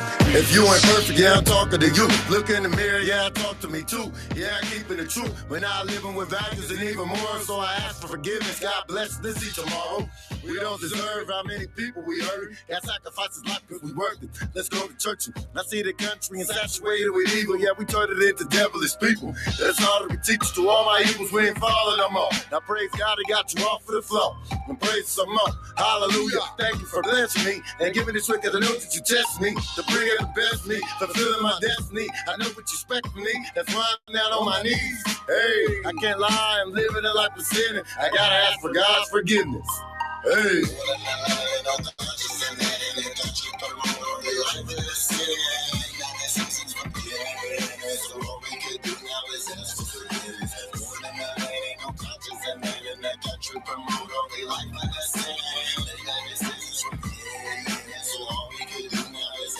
I feel the passion in the race while my people in the cave. Praying to God to find a way to bless to reach a better day. Filled with shame from the flame of the pit. Feeling like hell on earth really exists. Said we curse since birth, but I don't believe that shit. You only curse if you believe that shit. We learn from evil men. They evil men, they know for thieving shit. Say they the Jews without the clues, and y'all believe that shit. Been overdue for the dues of the blood that was spilled. All the lives sacrificed, so we all free to live on the real. The free to slave to pay the way so we can live. Many killed, but the believers spread they soul on the battlefield. My people scheming, but yeah, we got a reason. Got a culture stolen in, a culture hidden by your demons. And this country is built on pure evil. Ask for forgiveness for what you did as God's people. Hey.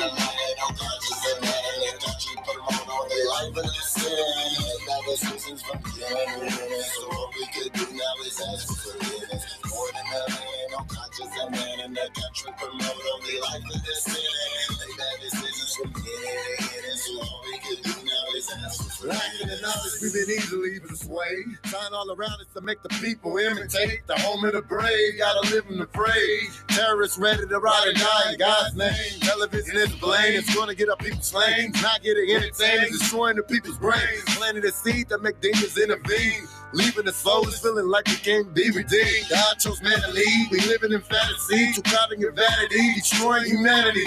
This is insanity. How you treating our family? They're jumping straight down the throat. The homosexuality. It's okay to be gay, let your lover be with you. Can't be married because the marriage is a religious ritual. Between a man and a woman, better stand for what you believe in. Don't be the bastard, not the bastard, because you following these demons. Hey.